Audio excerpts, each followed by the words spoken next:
Earth Angel. Welcome to my channel. Welcome back if you're returning. Thank you so much for joining me here today for another Moonphase pick a card reading. This is a timeless reading, so whenever you land on this reading, it is for you. It is also a general reading, so please only take the messages that resonate and are helpful and feel good for you. We are currently moving into the new moon in Aries, as well as the powerful vernal equinox. So in the northern hemisphere, which is where I am, we are currently experiencing the spring equinox, and it's an exciting time of year. I really am ready for spring this year. We had a very cold winter, so for where we live this year, it was colder than usual and longer than usual, it felt like. So I'm so excited for these energies coming in, and I do love the fiery Aries energy. It feels like new beginnings and that childlike, joyful energy coming in. So I'm really excited to see what comes through this portal, and I'm excited to see what messages come through these readings here today, because as I was shuffling these cards and they were coming out, they came out very strongly, each one of these, and so I feel like there's going to be a lot of powerful messages here today for you for whenever you land on this reading and whenever it resonates. So I want to thank you for being here. I want to thank you for all of your likes and comments, and if you're subscribed, thank you so much for being here and a part of this community. I appreciate you so much. If you're new here, I hope you'll consider subscribing today. We have a lot of fun here. I'm always interested in doing new things. I'm open to suggestions from you guys too, if there's any types of readings you would like to see, starseed collective type readings, or anything else that you're interested in. I will do my best to see if that's something that feels right for me to bring through. So, and I'm also available for personal readings right now. There's a 10% discount code below too for you for any of my services, actually, not just my readings, my healings, my light language transmissions. All of that can be found linked in the description box below if you would like to work with me. And like I said, there is a 10% discount code down there for you as well. And let's see what else. Oh, all the decks that I'm using today, as usual, will be listed also in the description box below, and as well as the timestamps for these groups. These are the Archetype cards, Oracle cards. They came from this deck with Kim Krans, or Krans, however you say her name. I know many of you are familiar with this deck. It's a beautiful, powerful deck. And so we're using this deck and these cards as a signifier for each group, for each reading today. So for group 1, we have this beautiful Aqua Aura Angelite star. Aqua Aura Angelite. I hadn't ever seen that before. I'd only ever seen the Aqua Aura Quartz. And I love how it has the little sparkly doorway portal in there. So this is group 1 with the Poet.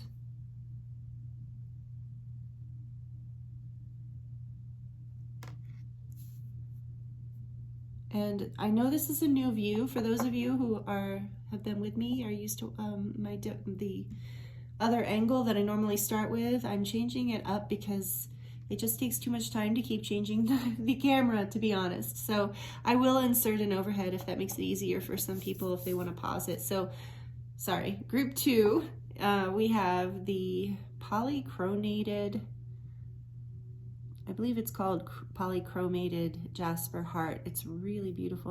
I hope you can see that. I know there's a little glare. There we go. With the card, the Offering.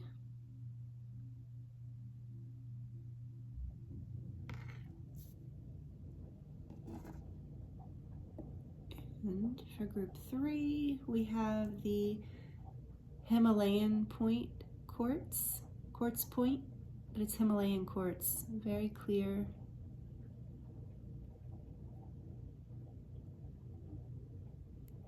With the Kairos card, powerful image.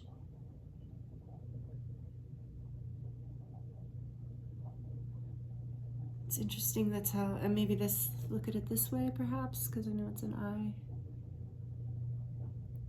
Kairos with the Himalayan point quartz.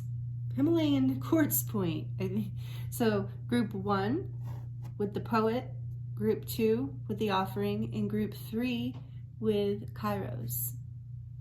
Take your time choosing a group. As usual, use your intuition. You can pause the video if you need more time.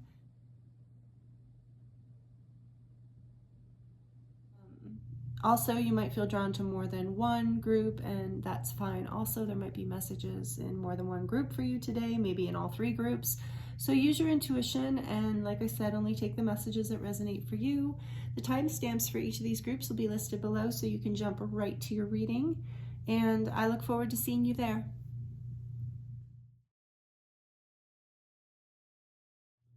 Hello, group 1. Welcome to your reading. This is your reading if you chose this beautiful Aqua Aura Angelite star with a little portal. And the card, the Poet. This is actually one of my favorite cards in the entire Archetype deck. I love this card. I love the meaning of it.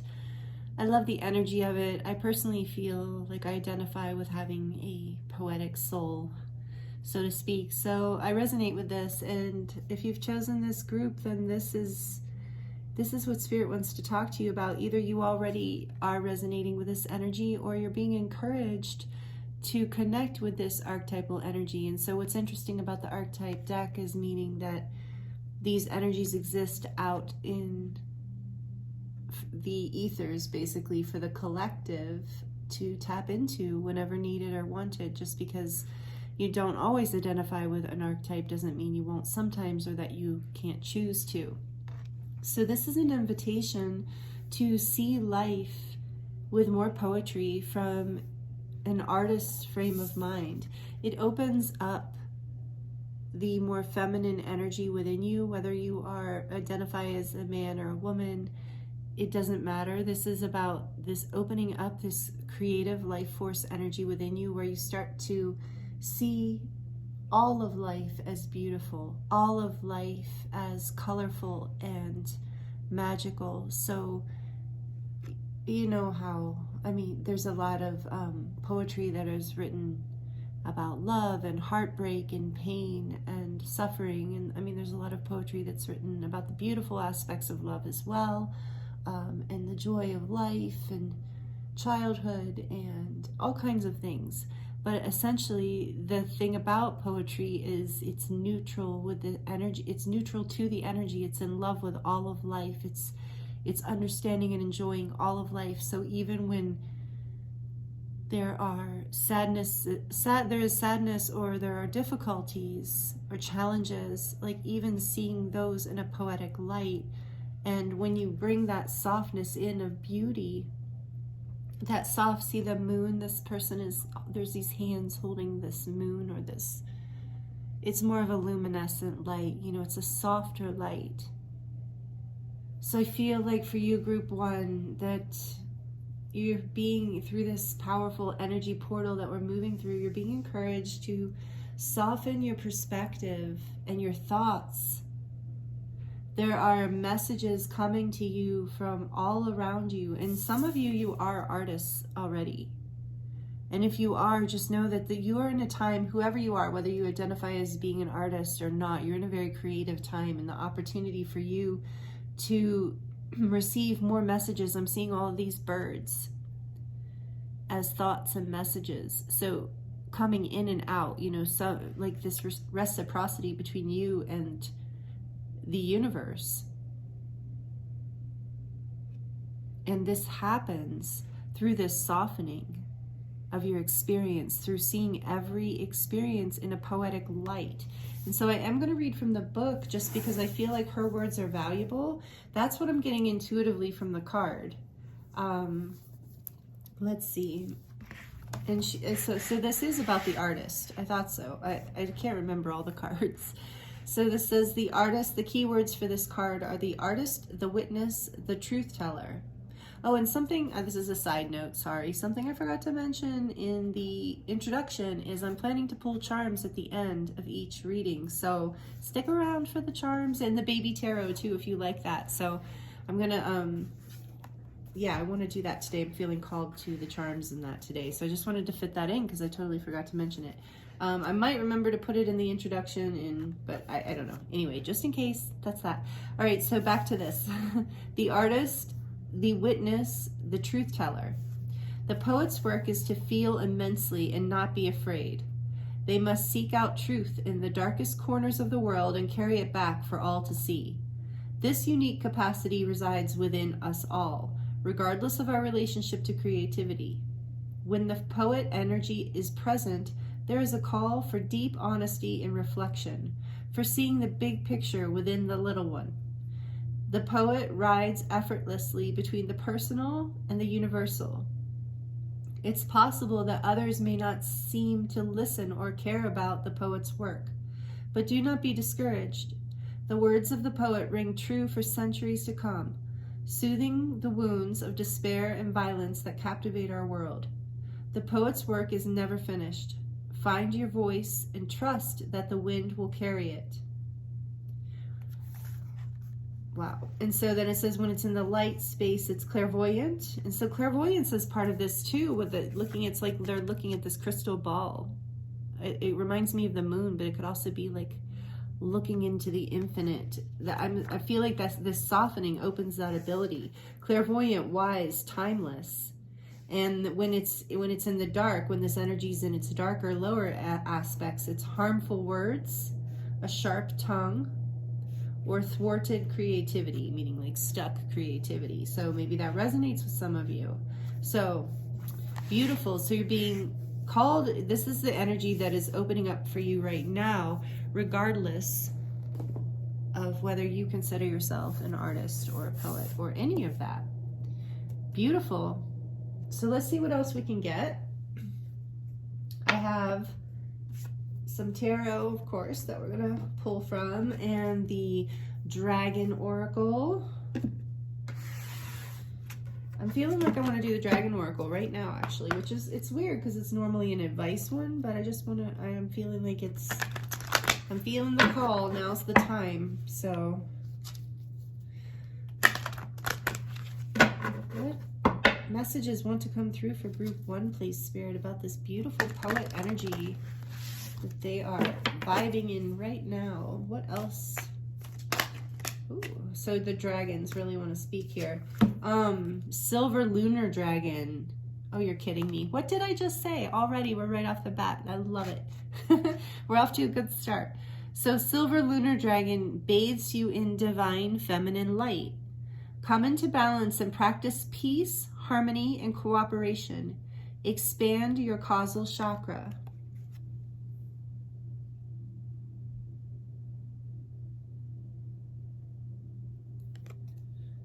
Your causal chakra. I'm not sure which one that is, actually. Causal chakra. If you know, feel free to comment down below for everyone to find out. I'm sorry, I don't know. I know the chakras quite well, but I don't know them by those names. But anyway, the point here that I'm really getting from this is this energy again of the divine feminine light. And look, we have a moon again. So there's this full moon energy. So there's a lot of emotion here. Right now with this new moon in Aries and the Equinox energies, I feel like you, group 1, you have a lot of emotion brewing right now.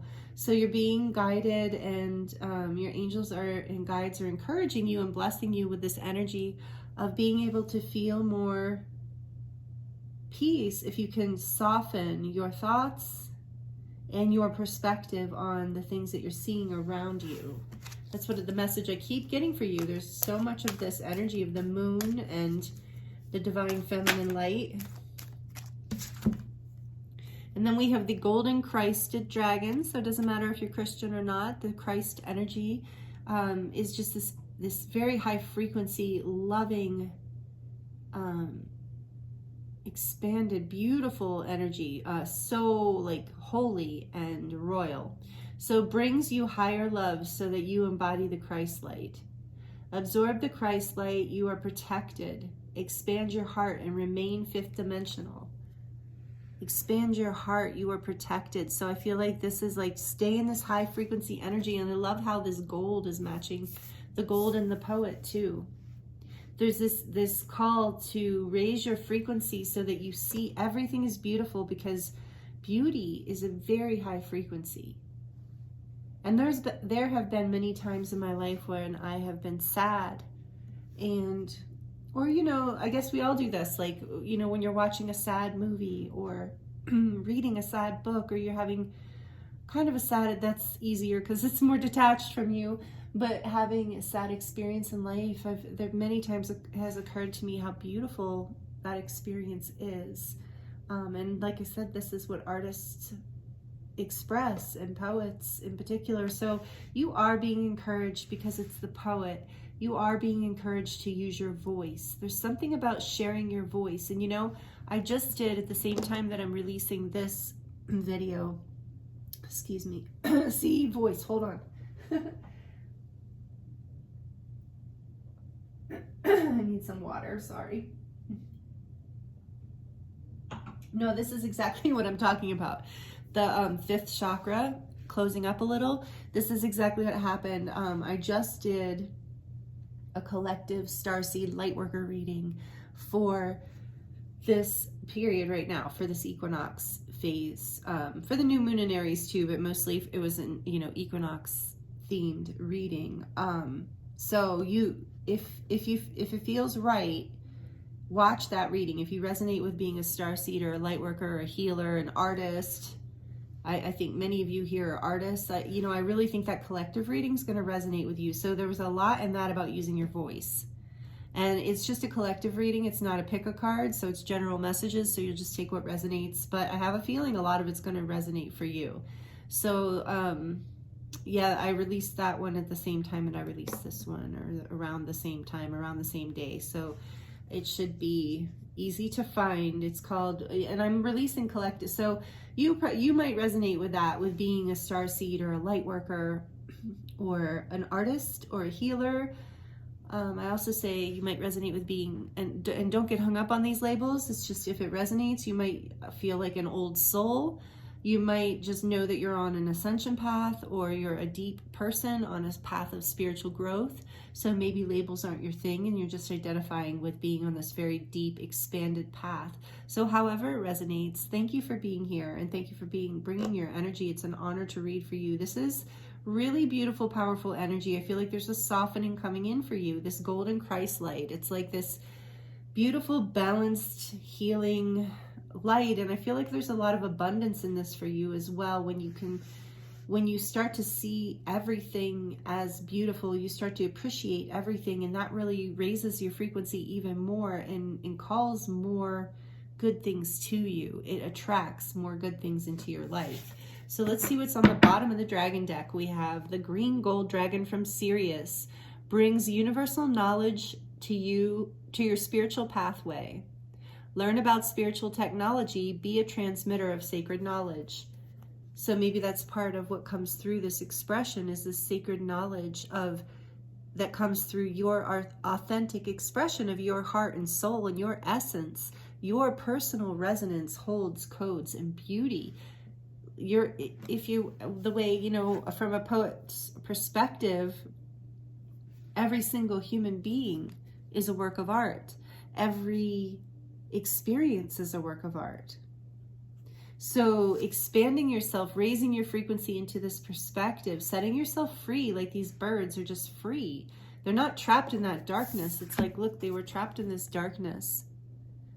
And there's all this light behind them, and that's that like Christed energy coming through as you release, you know, the fear, the darkness, the perspective of pain is what I'm getting. The perspective of separation, feeling of being alone, of not being supported by the universe, not being held in certain ways. Feeling like you maybe have to control, or feeling like for some of you, feeling like life has lost its luster. You know, and so there's just this call to soften and to receive the beauty around you. And that will bring you more spiritual knowledge, and that will help guide you forward on your spiritual path that you are currently on. So I'm going to pull from the tarot, the Shadowscapes Tarot today. I love this deck. It has such beautiful artwork. Look at that. Death is on the bottom of the deck. I haven't really shuffled yet, but transformation, healing, and deep transformation happening. But look at the beautiful artwork on this deck. I love this deck. It's I follow this artist on Instagram too. I will, of course, have it listed in the description box below. It's called the Shadowscape deck, but it really, you know, it's very beautiful and bright, and the images are very, graceful. So you're being encouraged to use your voice, group one, and use, so when I say your voice, I don't just mean your words, even though there is that like strong indication here with the poet, but your voice is also your expression in the world and how you live your life and how you behave and the choices you make and all of that stuff. So let's see what the tarot would like to share for group one, Spirit. What would you like to expand on within these messages for group one, please? What else do you want to speak to group one about? We have the Fool. Beautiful energy, especially for new moon in Aries. Perfect. This is Aries energy. I'm pretty sure. I'm still learning the astrology with the tarot. So like I said, I'm open to learning. So if I ever, say something in a reading here, and I know, because I know a lot of you are readers, so feel free to comment your perspective or, whatever, because I'm always learning and I'm open. So the Fool energy, beautiful. Okay, let's see what else. What else, please, Spirit, for group one? What else, please, Spirit, for group one? The Eight of Swords.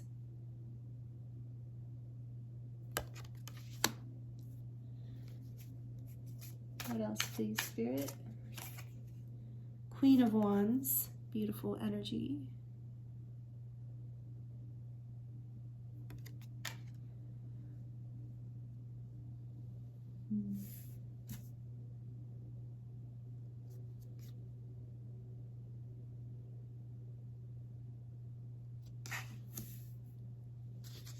And I think one more for now.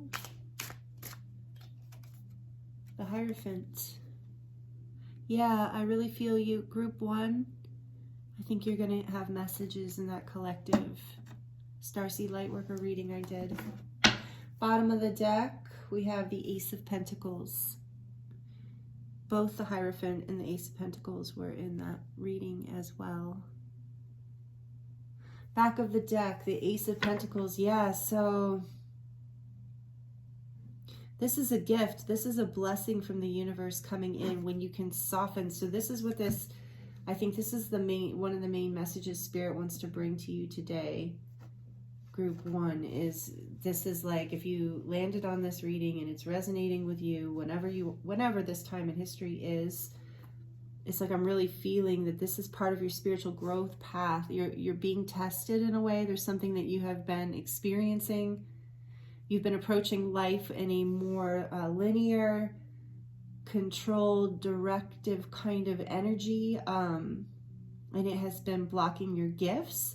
There's this Ace of Pentacles, this new beginning, this gift, this blessing from the universe, and this is a tangible blessing. This is something that, like, it's the earth energy.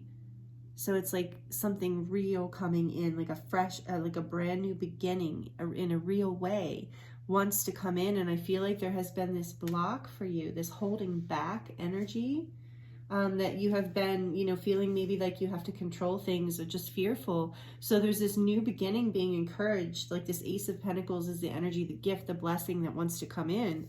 And what you're being encouraged to take this leap of faith. With this Fool energy here, this is about the Fool just leaps over the edge of the cliff, joyfully, ecstatically, with excitement, with anticipation of good things, because The Fool has faith that the universe is going to catch them, that they're not going to fall. And so this is the energy that's coming in for you, this powerful leap of faith, this changing your perspective. This is the encouragement. Like I said, if you're here and this is resonating with you, I feel like that's one the main message coming through is you're being encouraged to soften your perspective, shift out of the dark thinking, the negativity. There's so much light and energy here for you with this Queen of Wands energy too that wants to come in. So much creative passion, so much energy that you have within you that's being held back just from this like perspective shift, which is absolutely amazing. And I say just a perspective shift, but with this Fool energy here, this is major arcana. So this is big. This is like taking a lot of courage for you to shift this energy. So I'm guessing it's an old pattern for you, but you're being encouraged to connect with your emotions with these full moon energies here. And connecting with your emotions is going to tune you more into your intuition, and this leap of faith is going to feel less risky because we have the Eight of Swords here right next to it. And I feel like this Fool energy is how you leap over this Eight of Swords energy, which this Eight of Swords energy is about letting your fearful, limiting beliefs and fearful thoughts and limiting beliefs get to you and hold you back and trap you. So with the Fool energy coming in, the shift of perspective is going to take a leap of faith from you, but when you do it, you just leap right over this energy. You just push right through it. It just dissolves, especially with the Queen of Wands being right next to that, because this is this energy of independence and growth and like spicy energy, like creativity and confidence and excitement and, you know, more of an extroverted energy. Even if you're an introvert, we all experience this Queen of Wands energy sometimes. Powerful, creative, passionate energy. Whether you are male or female, right now we're just looking at this energy. So with the passionate Queen of Wands here and the Fool energy, these Eight of Swords these fearful thoughts and old limiting beliefs don't actually stand a chance. So you're surrendering, and how you release these limiting beliefs is through this beautiful poetic energy. And, you know, maybe it would be helpful for you to journal and you know, or write a letter to someone that even that someone's never going to see, which I love that exercise where you write a letter, your feelings out, you're honest, you're clear, and then, you know, you do something ritually to release those energies, you know, to transmute them back to the universe. So safely burning that, for example, you know, safely, something like that, something where you're, you know, or releasing it in water, or just something where there's this symbolic letting go of these beliefs. Maybe you are being encouraged to release these fears and these limiting beliefs through artwork or writing of some sort, which is artwork in my opinion. But anyway, okay, well, not just in my opinion, it is. Okay, so then we have the Hierophant here. So this is all about higher spiritual learning. In this particular reading, I really feel like this is about ascension, energy, and spiritual growth and spiritual wisdom. Was that back of the deck energy on the, let me pull that actually, now that we have the Hierophant. I didn't forget about it. This dragon energy, this Sirius. And for those of you who are starseeds, so, you know, only take what I'm about to say if it resonates. For those of you who are starseeds, yes, the Sirius energies, you know, we're very connected to that star group as humanity, I mean. And they were very close to the Sirians and the Pleiadians and the Arcturians. A lot of them, actually, Orion, Lyra. But I feel like the planet, we have a very close connection to Sirius, especially since it's influenced cultures, many cultures, especially in Africa specifically. I think South America too. So again, if you guys know anything about this, feel free to comment. I haven't read all of my galactic history stuff well, but I know some about it. And my point is that the Sirians do hold a lot of universal knowledge and ancient knowledge and knowledge about the earth and knowledge about humanity and about ourselves and spiritual technology. And I feel like this poet energy is inviting you into that, that spiritual pathway. Like, it's almost like in this card, there is this like pathway opening up. It looks like a pathway. So this is the Hierophant energy here. So you are, through your ancestors, and I'm bringing this up because some of you do identify as a Syrian, like I said, take this as it resonates, because some of you do identify as a Syrian starseed. And so if you do, this is a special message for you from your star family and your ancestors, that you are, through this process, receiving codes, remembrance, information, knowledge from other times and spaces and places. Parts of your multi-dimensional self are being downloaded, opening through this pathway as you soften, as you release your fears and your negativity into creativity. As you take this leap of faith, you gain spiritual knowledge, and this gift comes in, this beautiful gift of the Ace of Pentacles energy, this whole new start. And I know, because of the way I'm seeing them, it's not even a person, but you see the hands. You know, the way I'm seeing them hold this, I know that I feel like if this is resonating with you, that you also know this. You really feel what I'm saying to you right now. You can feel this energy coming for you. You feel this blessing, this new start. It's almost like this person could even be, or being, or whatever, could be holding the pentacle, ready to hold the light, to move out of this darkness, to make this new start, to take this leap of faith, to overcome fear with passion, with joy, with a whole fresh new start, moving out of stagnancy, moving out of creative block. Maybe for some of you, this is your key. This is the information coming through this reading here for you today. It feels to me, that's what it feels like to me. So, okay, well, we're going to pull from another deck. I feel like it's time. That was a lot of messages. We're going to pull from, because if I'm going to have time for charms, I think I'm just going to do one last oracle deck here, which is the, okay, maybe we'll see. We'll see. But for now, I'm going to do the Divine Codes Oracle, a beautiful deck created by my friend Leah at Dark Moon Crystals. Again, it will be listed down below.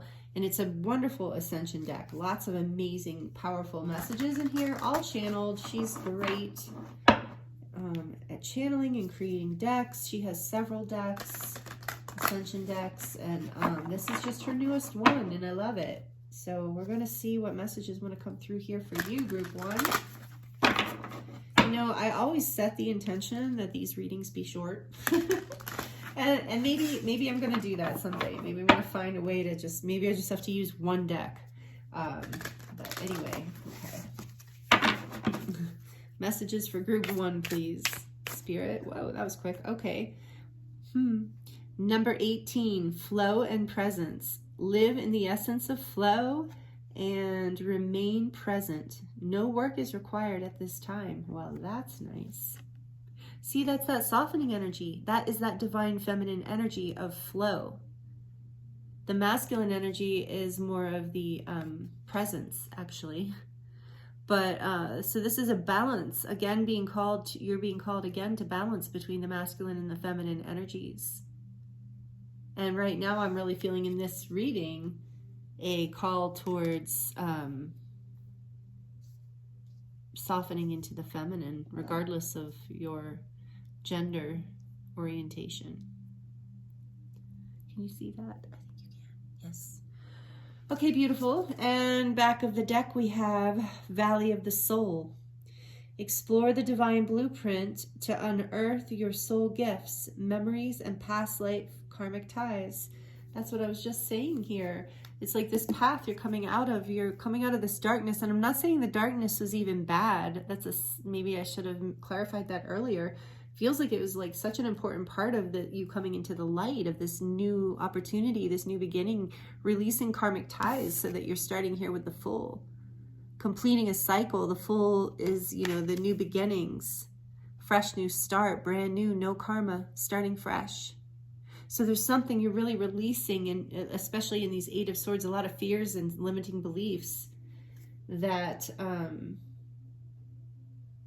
yeah, you're down with this Ace of Pentacles. I feel like this is part of the download of this new blueprint coming in for you, essentially.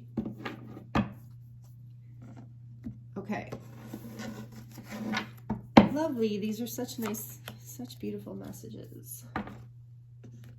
All right, I'm going to do it just because, you know, I do want to get a card from one more oracle deck before we do charms. You can always fast forward through the video if you don't want to watch it, but I don't know. I can't do that. I always get too curious. Like, what is it? Excuse me, really feel like this deck wants to speak to you. I pulled them all out for a reason, right? Okay. What messages do you have in the wisdom of the Oracle Spirit? What messages are here for group 1, please? Felt called to this deck. What messages are here for group 1? Here. Let's see. Soulmates, 41.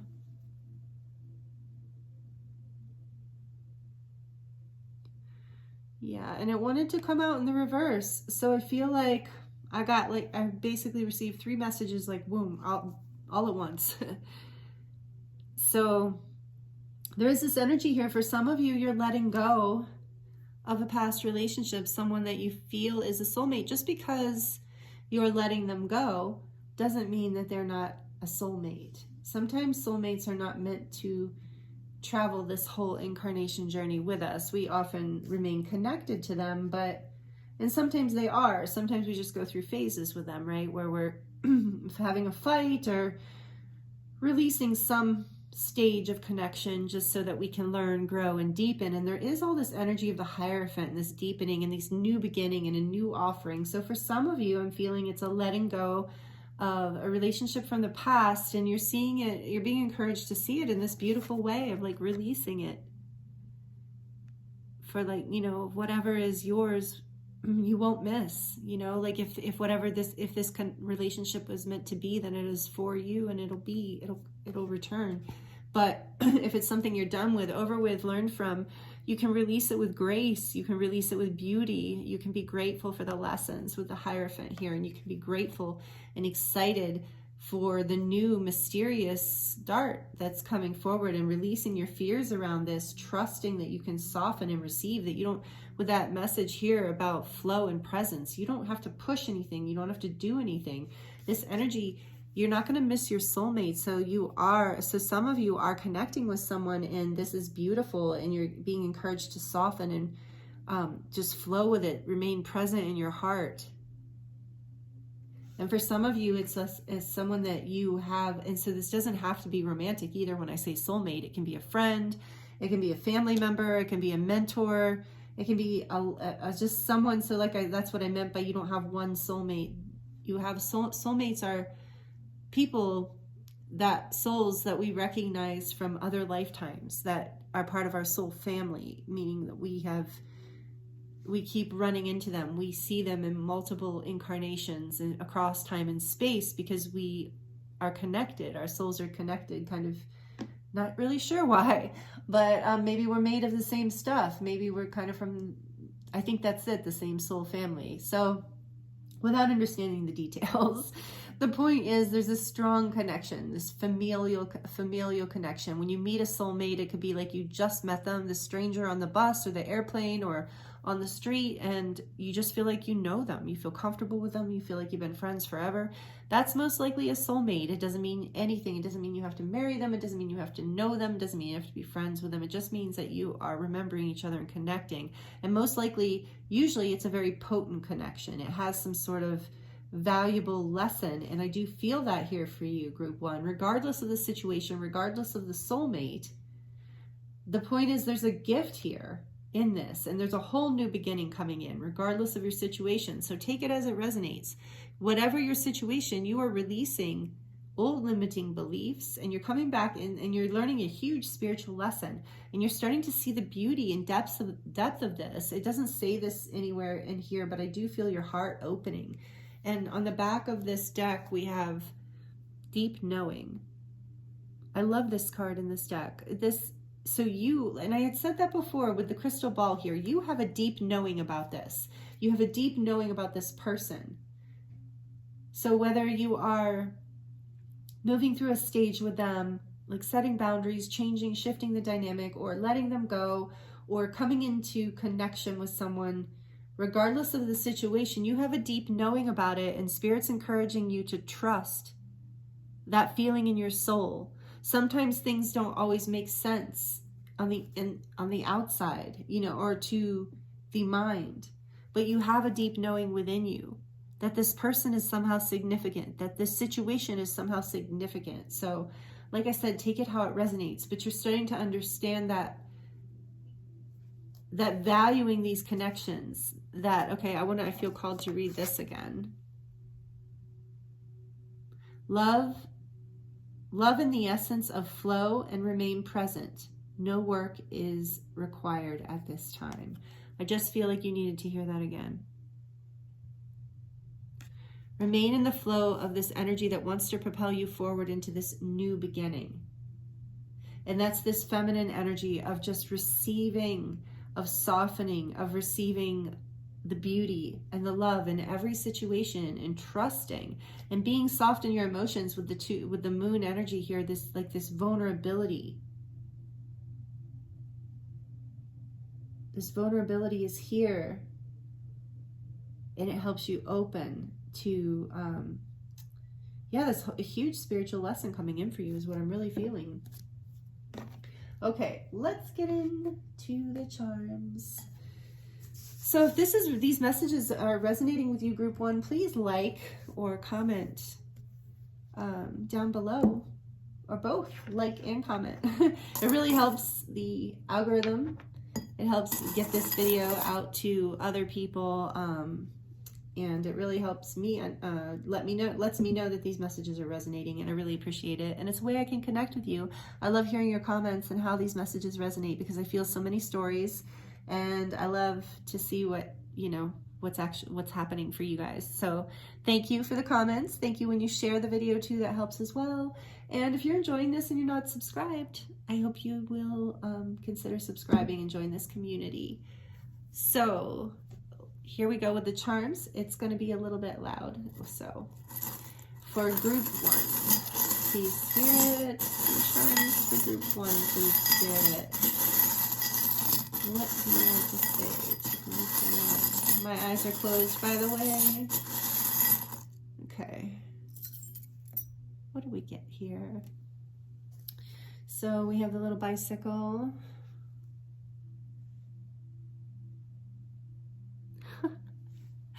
I mean, there's like a million things this could mean, but what I'm getting, what the first thing that went through my head is that quote by Gloria Steinem. It says, a woman needs a man like a fish needs a bicycle. That's what I heard. And I don't normally think that when I see this. I've never heard that when I've pulled this little bicycle. So take it as it resonates. If you're a man, turn it the other way. Like a man needs a woman, like a fish needs a bicycle.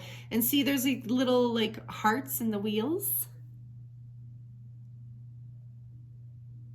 So in other words, you don't necessarily need anybody else. So it's about, bringing the awareness back to, the spiritual wisdom that you come together to move forward. Like these two tires, they've got the hearts in the center, but they're separate tires moving together in the same direction, on the same path, with the same rider, whoever that invisible rider is. We'll say the rider's spirit. So, this is about like being sovereign, but also being in connection. So that's what I'm getting from Gloria Steinem coming through. And maybe some of you have, this is some of what you're overcoming. So take that as it resonates. I feel like it's going to hit differently for different people. And then we have the little turtle here, which is more feminine energy to me. And this is very powerful, deep, ancient feminine energy. With the turtle always represents Mother Earth to me, Gaia. And it's a strong energy of protection. In your softness, you are protected. You're protected by love. Your vulnerability is actually safer than you might think. When you're in your power, vulnerability is power. It's powerful. It's your truth. And then this says, hope, trust, love, dream, over and over again. So it's a wheel, it's a cycle here. You've been in this cycle for a while, and so it's representing a couple things to me. There's a cycle here that you're releasing, and it's also about the never-ending wheel of life, like that poetic view again, that clairvoyant, mystical artist view of the never-ending ring of life, the Ouroboros, for those of you who know this healing circle of life, the cycles of life, the infinite circular energy of life rather than this linear controlled.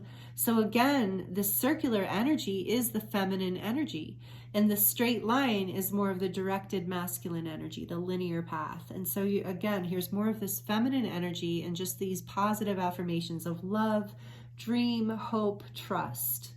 Your dreams are coming true is what I'm hearing. Trust in your dreams. Have faith in your dreams. And then this says, it takes a big heart to teach little minds.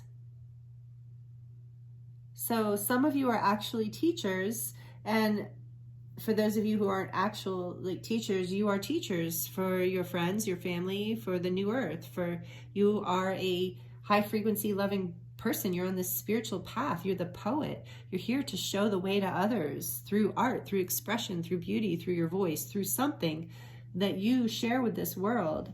And oh, I've never drawn this one. What does this say? Buena suerte. Buena suerte. So for those of you who know Spanish, good luck. This is good luck. This is a little elephant with a heart.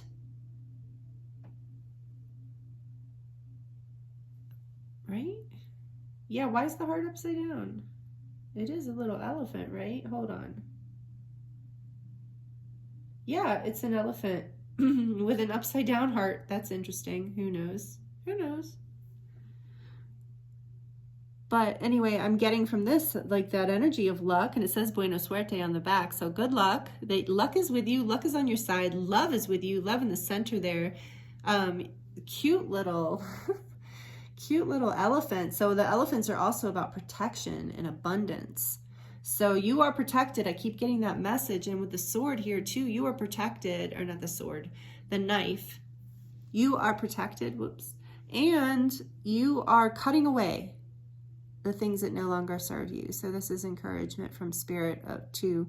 And we got with the poet, that sharp tongue. Because I was looking at this and I was thinking sharp tongue. So also, to soften, your tongue, like Queen of Wands. She can, when the Queen of Wands is in reverse, she's not the Queen of Swords here, but the Queen of Wands can have a pretty sharp tongue too. She can say it pretty intensely, or he, depending, but that energy. So you're being encouraged to soften this sharp point a bit. So it's more of that message coming through, as well as being encouraged to cut ties to the past that are no longer serving you. And then last but not least, we have this little angel wing here for you. Knowing that your angels are with you. Again, this message of protection coming through.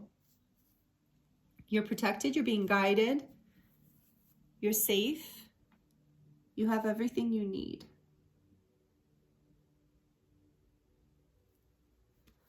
So those are the charms, and we're going to get just, let's see, final messages from the little baby tarot here to pull it all together. Again, my eyes, I can't see in this little cup actually. Can you see? Yeah. Isn't that cute with a heart on it? I'm probably going to get a new thing for these, but for now, this is what we've got. Okay, what else? What final messages do we have going forward here for group 3, please, Spirit? Just a few. King of Cups. 9. Let me just pull these. Let me just look here and sense into it. Judgment. Beautiful. So we've got Judgment, the 9 of Cups, the 2 of Pentacles, the 5 of Cups, and the King of Cups. A lot of Cups energy. Again, I was feeling this emotion. So this 5 of Cups, you're coming out of this pain and this indecision. Like this, both of these cards are like very emotionally uncomfortable. So you've been juggling, you've been unsure, you've been indecisive. Here, hold on. But you are moving into this King of Cups energy.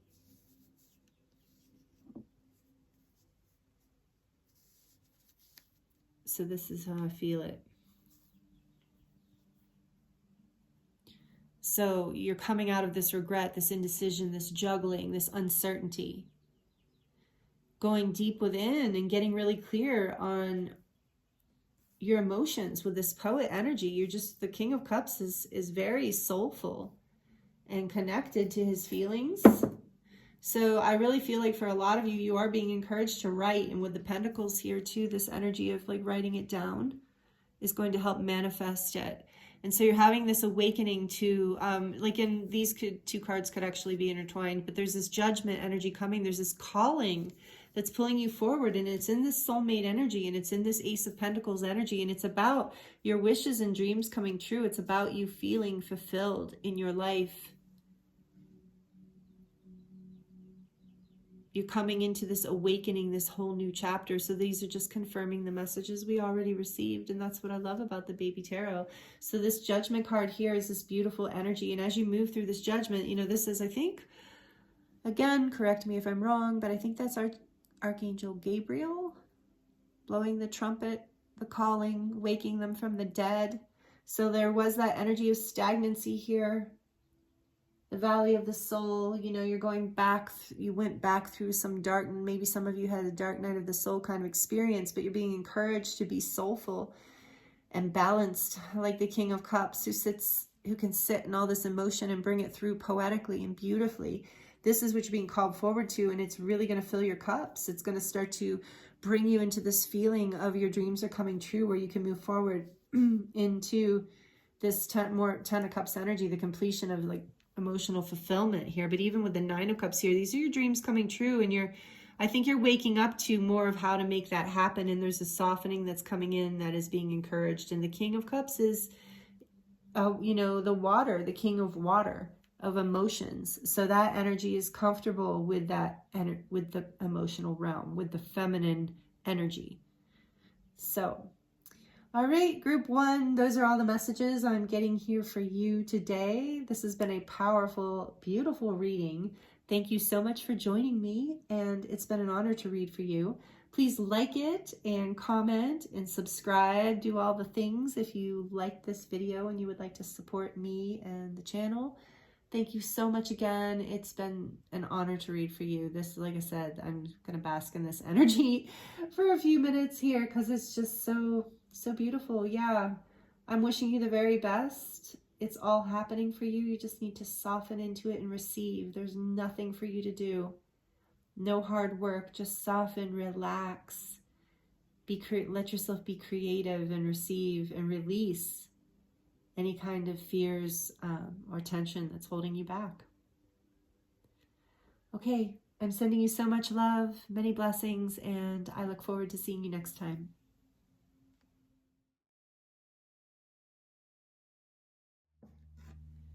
Hello, group 2. This is your reading if you chose the polychromated heartstone, I believe that's what it's called. I'm trying to get that light glare off. Hold on. Maybe you can see it better like that. Anyway, it's such a pretty piece. Put the light back on. Okay. For your reading here today, and you also chose the offering. I love this beautiful card. Especially, I don't know, it's just really calling to me right now with the new moon in Aries, because we have this new moon here with that orange and red and yellow, which reminds me of the fiery Aries energy. So I feel like this is, there's that message in this too for you, group 2. It's appropriate time, another validation for perhaps. So we're going to start with this card. And I hope you're doing very well. Thank you for joining me. Please only take the messages that resonate with you here today. But right off the bat, before we read from the book, and I am going to read from her beautiful book because I feel like it can give us more insights.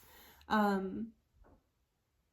am getting this new moon energy, this energy of renewal with this offering.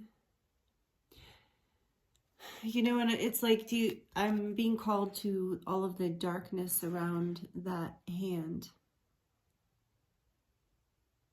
And so I feel like, and yes, it's like coming out of the void. But what I'm really getting for you here, group 2, in this particular reading, as I'm tuning into your energy and the group collective energy in this, for this group, I'm feeling like this offering is not what you think.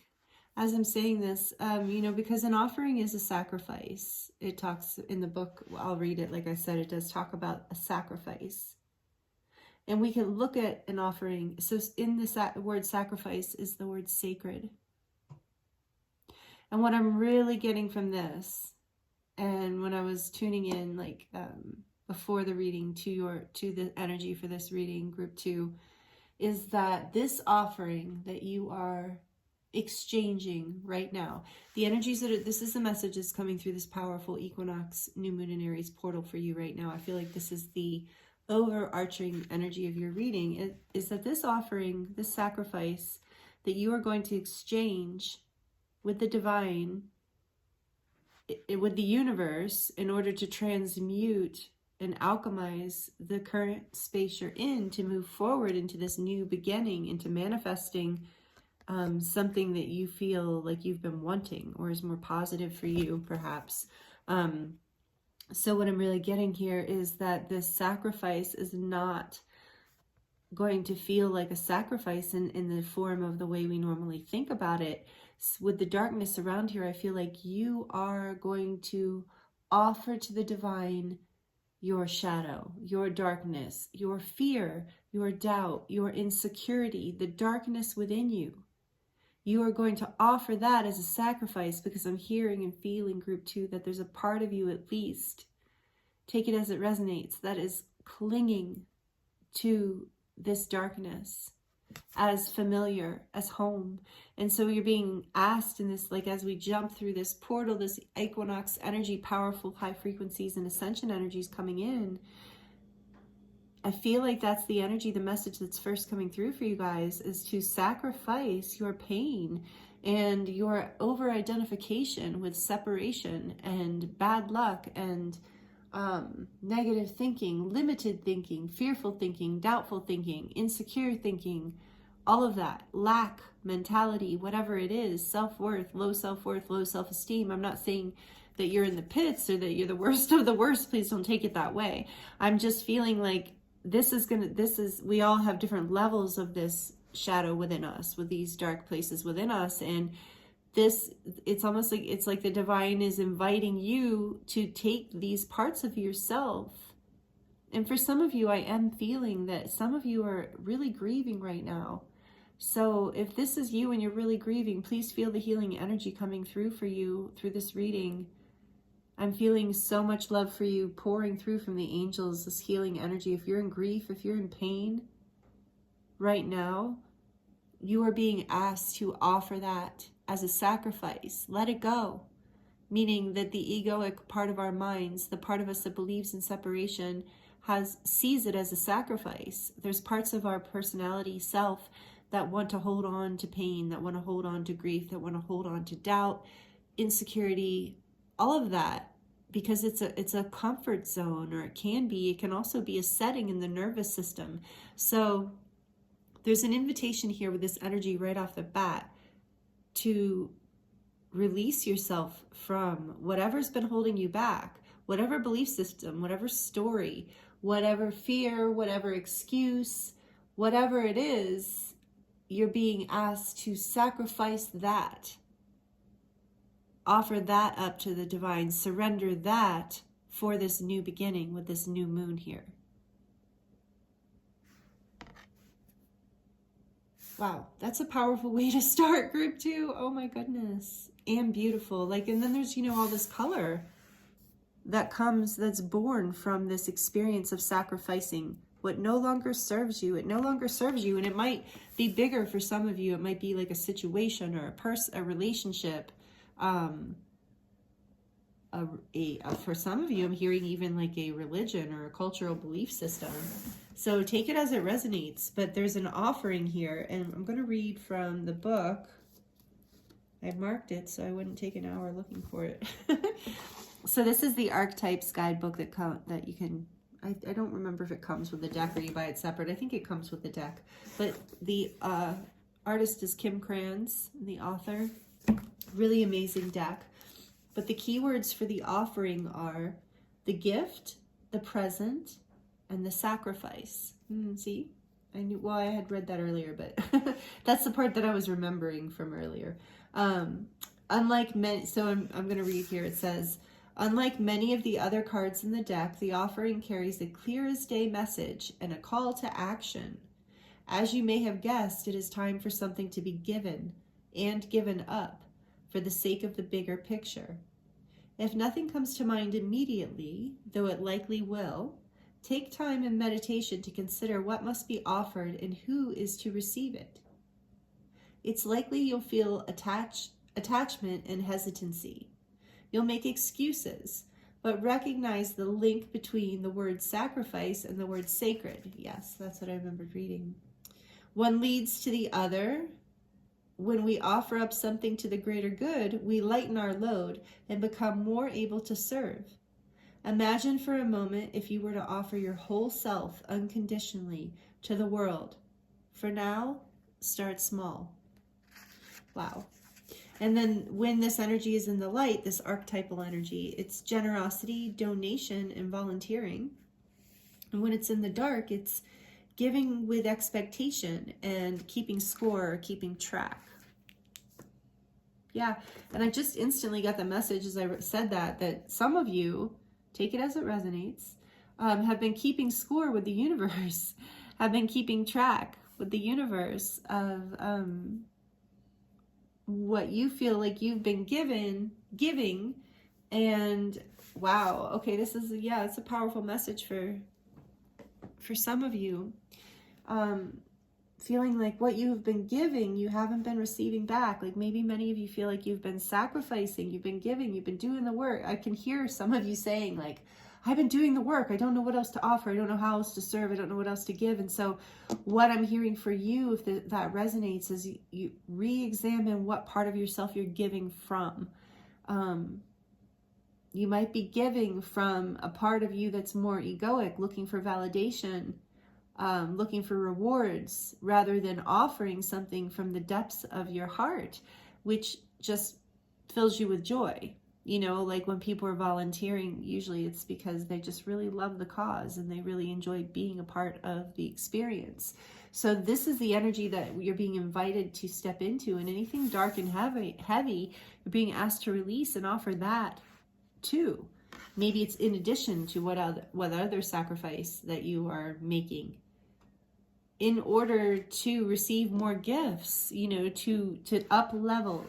So it's not a sacrifice without gain, for sure. But like the book said, this card is the only card in the archetypal deck that actually calls to action, that has a clear message of it's time for you to give something up. Either give something to someone as an offering so that you'll know if that resonates, or to give up something as an offering to the divine. So please take it as it resonates. I can feel almost this, I can almost hear a buzz and feel like an energetic zzz, like it resonating so strongly with some of you. Some of you know exactly what this is talking about.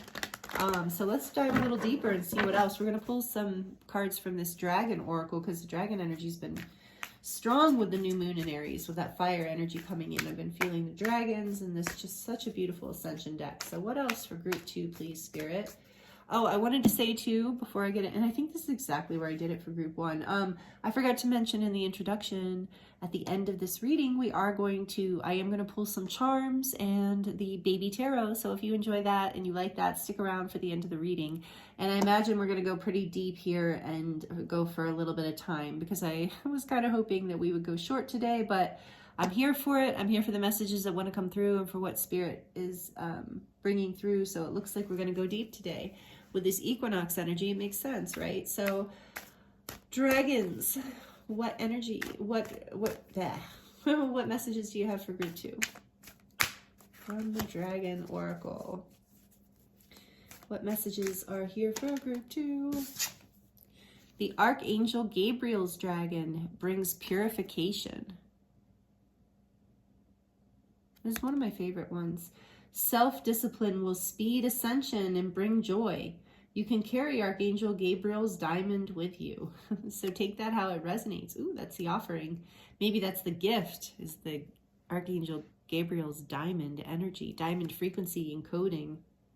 So brings purification. So here again, interesting group 2, we have this energy of the offering, sacrifice, purification, self-discipline. Okay. What else, please, Spirit, from the beautiful dragon oracle? Okay, and that's probably enough. We have the deep blue dragon. Keeps you safe by clearing your pathway. Trust that you are protected. Walk on a path of light. Clearing. You are protected. Look at all that fire. You have this, like, group 2, your reading has such a, like, primordial, not primordial, but like ancient, sacred, holy land kind of vibe to it. Really powerful energies are starting to come through this reading, group 2. I mean, I actually didn't feel it this strongly at first. It's building. There's a lot of energy coming in. So keeps you safe by clearing your path. You are safe. You're protected by holy fire. Trust that you're protected. Walk on a path of light. Purification, walking on a path of light. Lilac fire dragon transmutes through the power of divine love. Open up to transcendent love and enlightenment. Purity of heart brings peace, hope, and joy. Again, with the purity of heart. That's what I feel with you guys, strongly with you, group 2, is this letting go of heaviness. Purity of heart, cleansing, purification, lightening up, transmuting, clearing the path by releasing anything heavy, by offering what's heavy back to the universe as a sacrifice. You know, I just got the example, my guides just dropped the image in my head of, you know, how trees are. The idea of, you know, trees provide oxygen for us. And as we release carbon dioxide, they receive that and breathe that in. And so for us, you know, the carbon dioxide is poisonous. We wouldn't want to breathe that in, but it's medicine, it's prana for the trees, so to speak. I don't know, I'm just channeling this through. So the idea here of offering something that you might think is not worth anything, you might think it's crap, excuse my language, if that's language, I don't know. So just had me say that. But, you know, even if you think it's heavy emotion or it's not worthy of offering, of releasing, of giving to someone or something, like there's this energy of, like, through the energy of divine love, you see that it is worthy. That whatever you offer from your heart, from your soul, from your authenticity, has a holy power within it and brings purification just through its truth. This is the feminine aspect of the violet flame, the lilac fire. It's a softer transmutation through compassion, through divine love. The energy of Kuan Yin, some of you resonate with her, with that divine goddess Kuan Yin. I'm feeling her energy through this lilac fire dragon. So you're safe, you're protected, you're purifying. Allow this offering to come through. That's the thing I feel for so many of you. You don't feel like it's good enough. What you have to offer isn't good enough. And it is. You're seeing it as darkness. The divine is seeing it as medicine, prana. That was my example with the trees. So the back of this deck says Alpha Dragon, harnessing the divine masculine power of creation. Destroy the old, visualize your dream, help to manifest the world. Through this offering is how you do that, I believe, through letting go, giving to someone or giving something up, or both. Brings you into this energy of divine love and harmonizes you with this feminine energy and this masculine energy of action. So the divine masculine energy is again calling you to action, just like this card is. Destroy the old. That's the offering. Offer up the old and visualize your dream. Help to manifest a new world. And new moons are all about manifesting something new, planting seeds, creating. Beautiful. I love the way this is resonating for you so far, group 2. All right, we're going to dive into the tarot deck now. This is today I chose to use the Shadowscapes deck. It's really beautiful deck, very elegant. I consider it elegant. It's Shadowscapes, but I don't really think it's very shadowy, to be honest.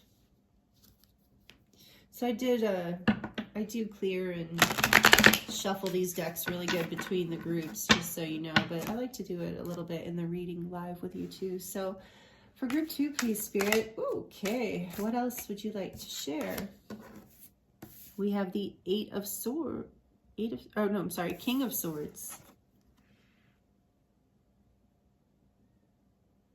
King of Swords energy coming in. And what else, please, Spirit? What else do we have here for group 2 to clarify these messages? What else would you like to share with group 2? 10 of Wands.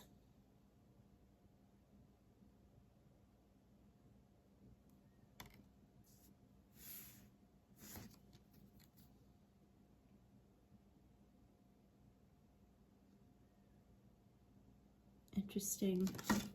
Okay.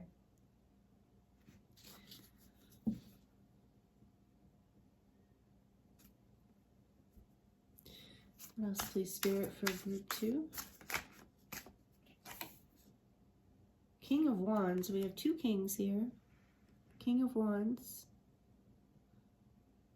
A lot of masculine energy, a lot of action, especially with that King of Wands. What else, please, Spirit? The Magician.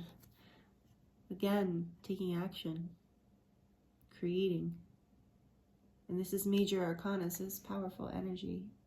And on the back of the deck, we have the Lovers.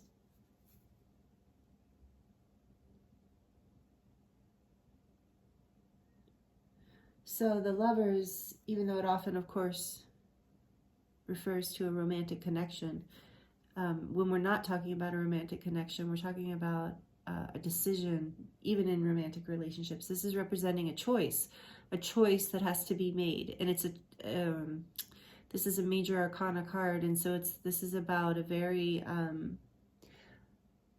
powerful love within us, like a very what do I want to say, like feels like something we're connected to, that's like, if this isn't an actual person, it's like a soul path, something that feels like it's a part of us.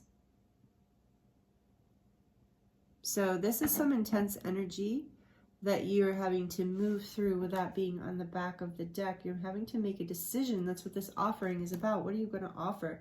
What are you giving up, or what are you giving?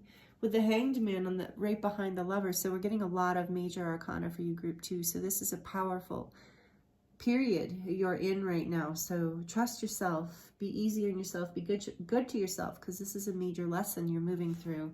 And this is why Spirit wanted to talk about it today. This is why I leave it open, because there are powerful energies moving through our lives, and I can't always, predict how Spirit. It's better if I leave it open for Spirit to talk about it. So there's this Hanged Man energy here. So there is this bit with behind the Lovers. So there has been this need for a shift in perspective, this need. You've made a decision to kind of take a time out to really like get clear, to shift your perspective. But this card too is also about a sacrifice in order to shift something, like the perspective, the dynamic, the way of being or looking at something, about a decision. So, wow.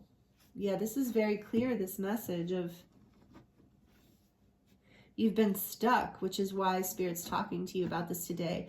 And that's why we've got so much the cards of action here, because it's time to make a decision with the Lover's card on the back of the deck, and to know with the Magician here too, and the King of Wands, and the King of Swords, and the 10 of Wands here. Like, I just feel like you have the power, the strength, and the endurance, the ability And the manifestation power, like you're very, very powerful person. And maybe this is why you've been hesitant to make it, to offer this, to really make this decision. Because you know your power to make things happen. And that's Knight of Swords, Eight of Swords in reverse. Yeah, so there's a lot of indecision here, a lot of fear, a lot of limited thinking. And I really feel for you, group 2, you're being asked to offer this fear up. To take action, not to overthink. You've been burdened by these thoughts. With the King of Swords here, look how he's just like in deep contemplation. So it doesn't matter. This is not about you being a man or a woman. This is an energy in this reading. So this is about being in deep thought and head over heart. And this is you've really, it's not a bad energy. Like, you're very intelligent. You're normally, I think, very good at making decisions. And so this is part of what the burden has felt like. But how you're going to move through this is by tuning into your own creative energy, your own ability to take action, your own ability to manifest and create the things in your life that you want, your ability to make decisions. The thing that is always going, you know, that people always talk about with the Hanged Man card, again, doesn't matter the gender. The thing is that this is a position that this person chose to put themselves in. Like, this is a choice to be in this position. And so there's a choice for this sacrifice. There's a choice for it to be made. And the choice isn't, and so instead of making a decision and making this offering, there's been a little bit of a time out deciding what the sacrifice is. And maybe the timeout is the sacrifice. But it's clear that there's a choice here. Action that Spirit is encouraging you to take. And I feel like you're really with all the fire. So this card, the 10 of Wands, is about the burden. And you can see this person has the weight of the world. The tree world anyway, their world. So we each have our own little worlds, right?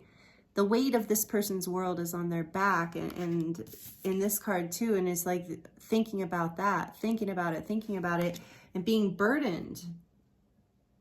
So you're being encouraged to step into this King of Wands energy, which is adventurous and still strategic. This King of Swords energy is strategic, and so is this, but this is more of like passionate and risk-taking, action-oriented more than thinking-oriented. This is you co-creating with Spirit. This drives you into your magician energy, where you can create whatever you want from here. This is when you figure out what choice you're making, when you offer back, when you sacrifice whatever needs to be sacrificed, when you give or give up whatever needs to happen here, you will become the magician in your life again, and you will create what it is that you want. You'll be able to make the choice that serves your highest good. This is about making a choice to follow your heart and your soul and your mission and your calling, your love, the divine, the love from the divine, even, you know, like a call towards away from, not so much, it's not an illogical decision, but it's not a decision made from the head. I would say with the Lovers, it's not even, I mean, it is a decision made with the heart, but I feel like it's deeper than that. I feel like it's a decision that's made from the soul, from the essence of who you are. So this is important. And yes, a sacrifice that you're being asked to make.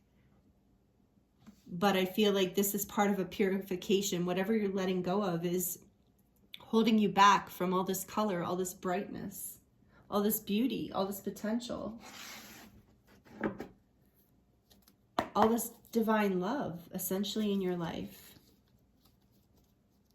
These are the messages I'm getting for you, group 2. This is beautiful. Thank you for allowing me to channel for you today. If these messages are resonating, please like it down below. Take this moment to like the video for me, please. It helps me know that these messages are resonating for you, and it also helps the channel grow.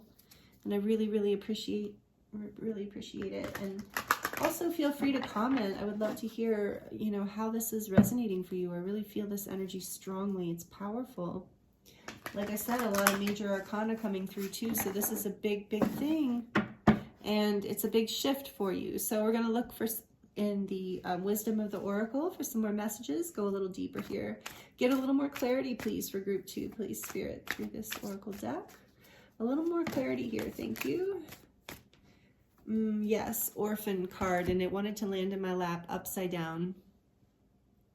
So this is again, this heavy energy of loss and abandonment. So this is, I just feel like when it came up in reverse, I feel like you are releasing this. This is part of the sacrifice that you are releasing, is these fears around abandonment, maybe some victim mentality.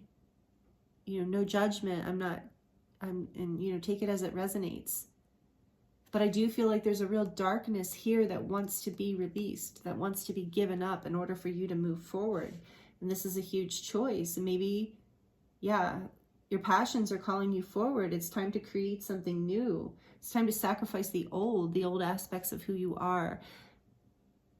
Maybe do some inner child healing if that resonates with the parts of you that feel lost and abandoned. This is whenever I see this card, it reminds me of the collective, you know, that I feel like many of us have, to, you know, varying degrees, abandonment wounds and rejection wounds. So there's something about that in this offering as well, of releasing maybe a view of yourself, sacrificing these fears and these old stories and perspectives. Because like I said, it landed in my lap upside down. So, okay, Spirit's saying, all right, hold on here. I'm going to read the message from the book just because I was just told to. And 5, this is all about conflict. So you're releasing conflict. That's part of what you're releasing.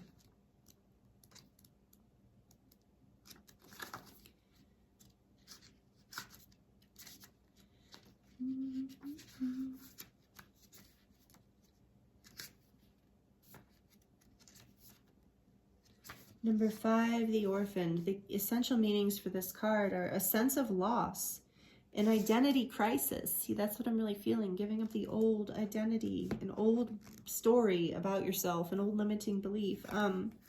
Recognizing that you don't fit in, the need to belong. I'm feeling that's something you're offering up. The need to belong, uncertainty about your place. That's the essential meanings of this card. And it wanted to come out reversed. It flew out in my lap that way on purpose. I felt that for sure. So when it's in reverse in this Wisdom of the Oracle deck, she calls it the protection message, which I really like. So the protection message here is, the shadow side of this card speaks to the essence of abandonment. Perhaps you feel a need to remain apart because intimacy is too threatening.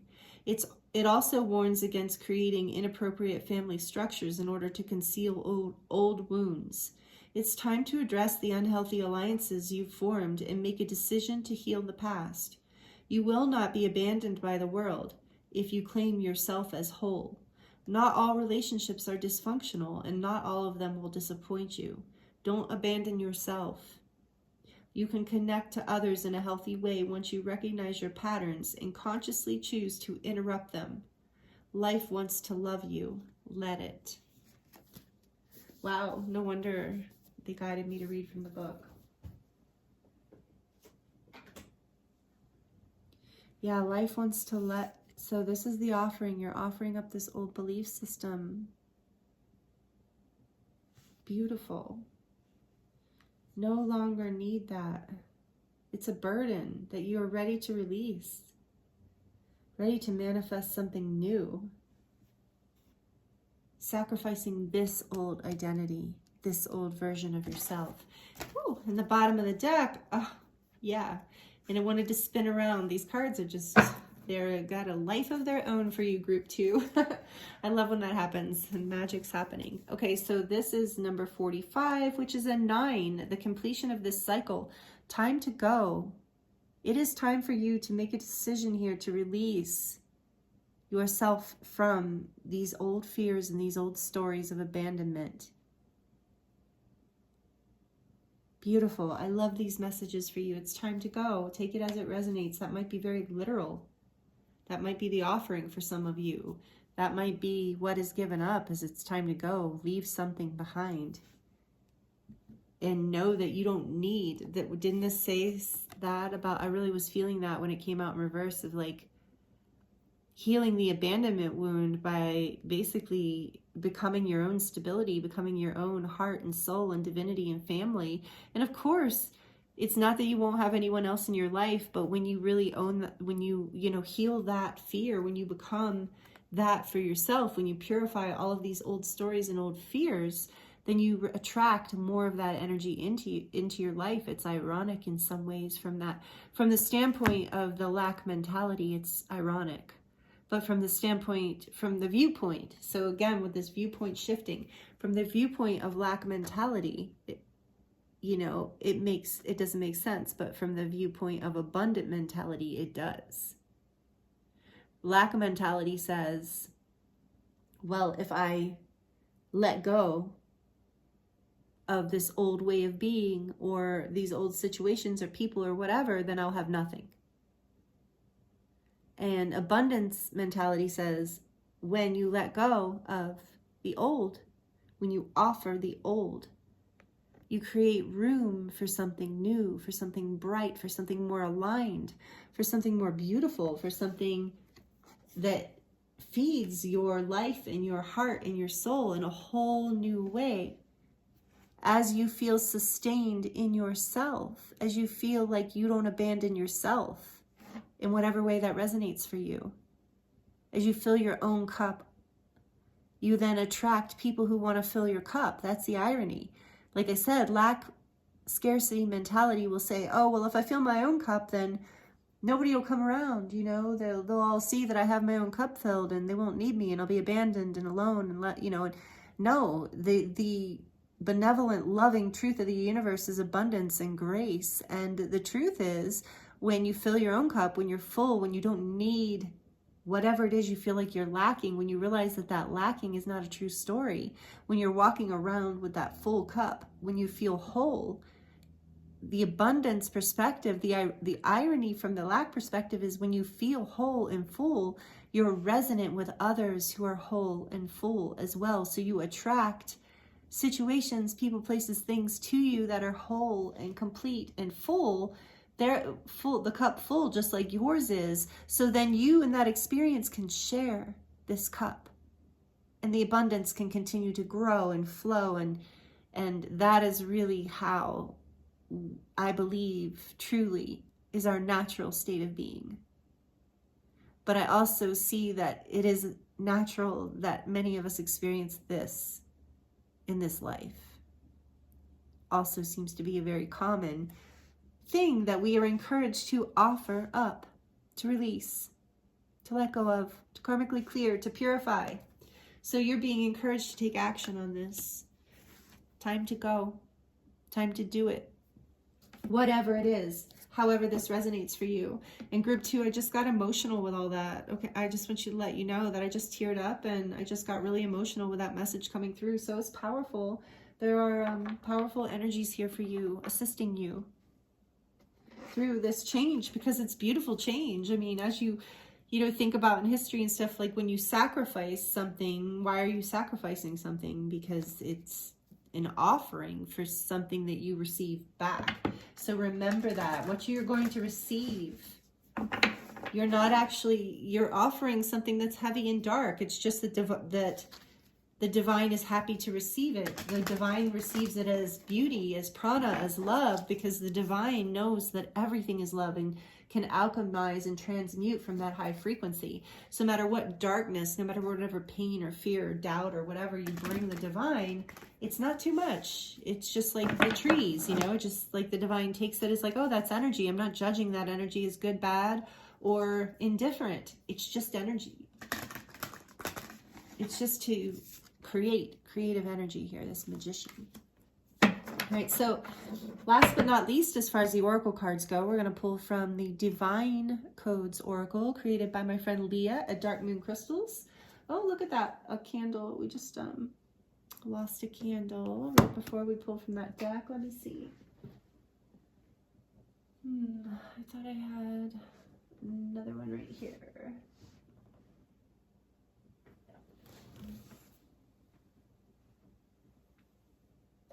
Just a second, guys. Sorry. Oh no, not this one.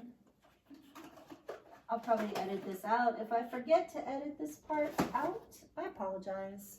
I just really wanted to have 3 candles. Okay. So, this one is history. All right, so as I was saying, the Divine Codes Oracle deck created by my friend Leah at Dark Moon Crystals. It will be listed down below in the description box with all the other decks. There we go. Okay, so for group 2, please, Spirit, what messages do you have for group 2? Divine Union with the Lover's card here. For some of you, this is very much about a relationship. But ultimately, we are talking about the relationship to yourself, too, of this, like exactly what I was talking about. Wholeness, coming into completion with yourself, not needing validation or feeling like you're lacking in life. So this says number 32, and it's another 5. So we have number 5 here and another 5. I feel like 55 might be a significant angel number for you. So there's big change coming in through this offering for you. That's what I feel like it's like. That's why this message is coming through for you, group 2. Today is because Spirit really wants you to know that on the other side of this offering, everything opens up. This is it. So divine union. Destiny is at play. You have been brought together in union for growth, deep healing, lessons, expansion, and love. So for some of you, this is about, making a decision about a person, letting go of your fears of the past, letting go of past abandonment and rejection issues, the fear of opening up, the fear of opening your heart.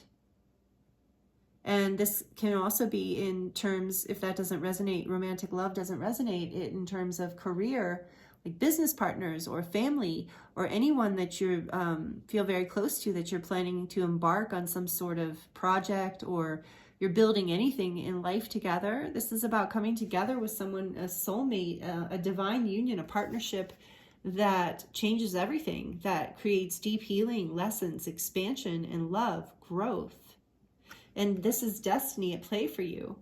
But Spirit, in order to receive the gifts of this divine union, so like I said, this might not be, it might not resonate for some of you that you're in a partnership or a relationship.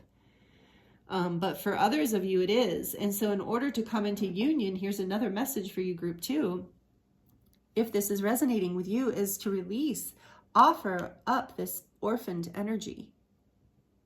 Sacrifice it to the divine. Release, like I said, the darkness, the heaviness of abandonment and fear, self-worth, fear of not being good enough, maybe. So I'm just throwing some things out.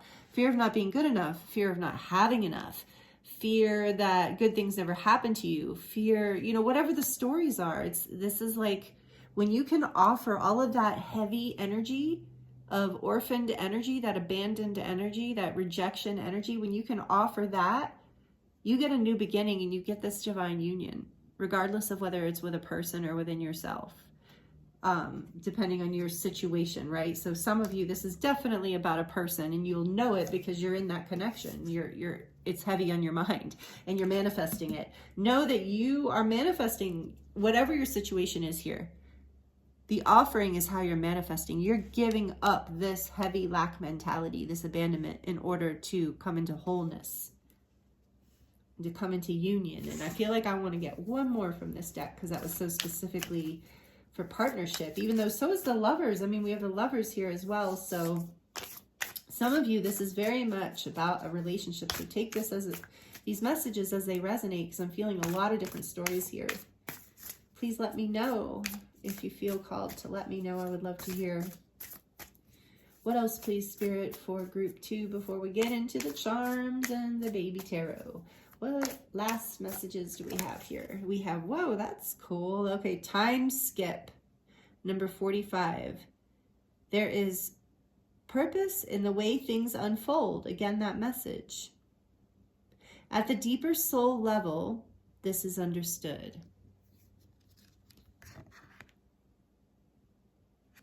So time skip.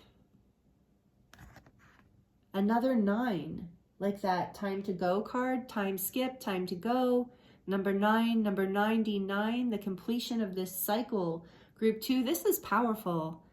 If these messages are resonating with you, there is no accident that you are here with me in this moment, in this reading, because these messages know that this is a blessing coming through for you. You just have to let go, and you just basically timeline skip. You jump right into, you are like accelerating very quickly.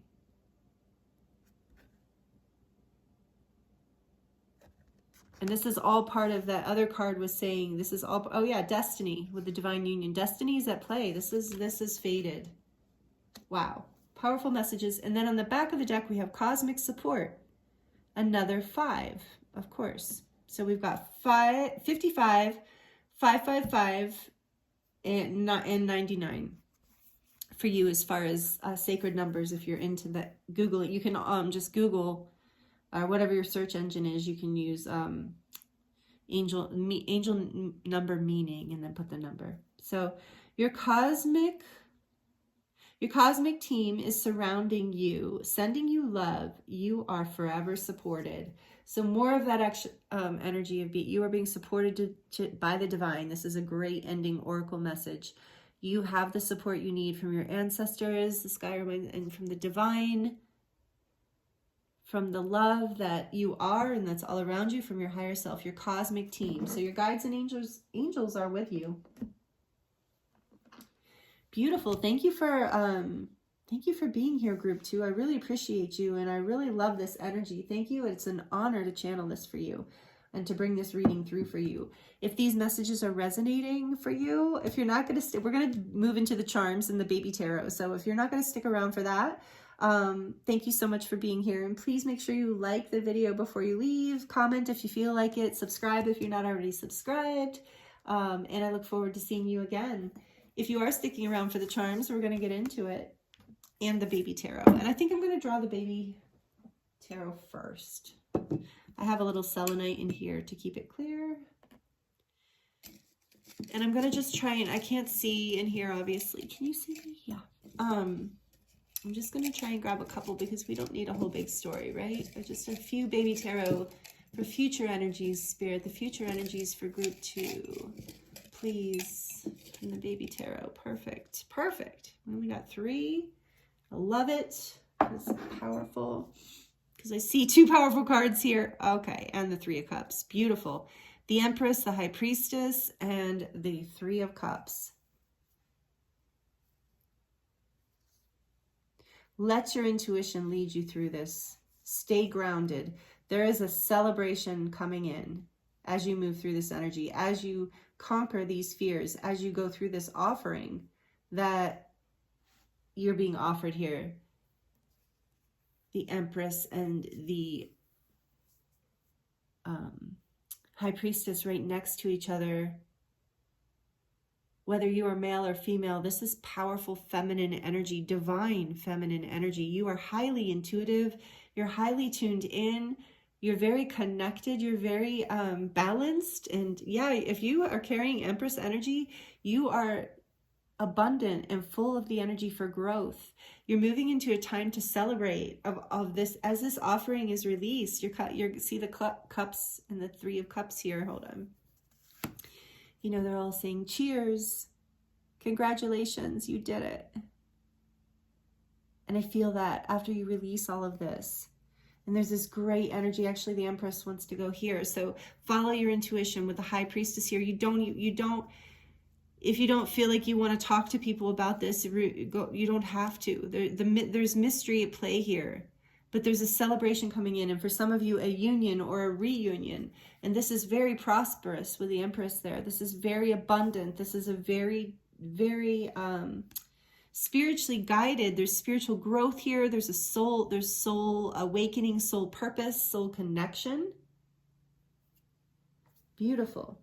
So, okay, now we're going to draw from the charms. So this might be loud if you have headphones. So please turn it down if you need to. So I'm closing my eyes and I'm asking messages from the charms, please, Spirit, for group 2. What messages want to come through for group 2? Okay, okay. I'm like, no, not all these. Oh, I love this. God, love it, love it. I haven't gotten, what does this say? Something to believe. Oh, I want to believe. So some of you are star seeds and resonate as being a star seed. For sure. I want to believe. Yeah.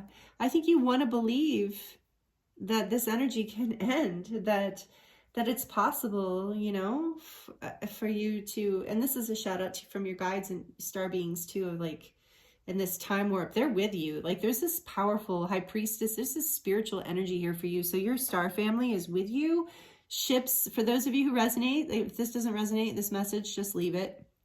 For those of you who feel connected to ships and star family, they're with you. They're helping you through this. They really are helping to support you and helping you transmute and clear this energy out, okay? Because you're really ready. You're ready to celebrate this. You're ready to release this. You intuitively know it. All of the growth and abundance is available to you. Everything you need is here. There's this beautiful knife here to cut away what no longer serves you. And as a reminder that you're protected. You're protected by your guides and angels. You're protected by the strength within you and the knowledge that you've gained. Here, this reminds me of the magician, this pentagram in the circle. Reminds me of magic and the ability to co-create and the ability to create our reality and our realm, with the Empress being here too. I feel like there's just so much opportunity. This offering, again, reminding me of trees and nature with the Empress here. Of course, there's so much energy. Maybe you're really connected to nature group too, but I'm just really feeling like this energy of this release of something that you feel is toxic. But as you release it, it creates this fertile ground like compost, you know? So then we have, she believed she could, so she did. Yes, I love, whoa. I like this saying. She believed she could, so she did. And you're being called to action. You're being called to not abandon yourself, to believe in yourself, to remember that you're the magician and you have this Empress energy, whether you're male or female, you're a star. With the purity, this white star. It's a 6-pointed star. That might be relevant for some of you. I think that's a Star of David, right? But to me, it's like the Merkaba. Or maybe it's not. I don't know. You can let me know in the comments. Like I said, I get educated here.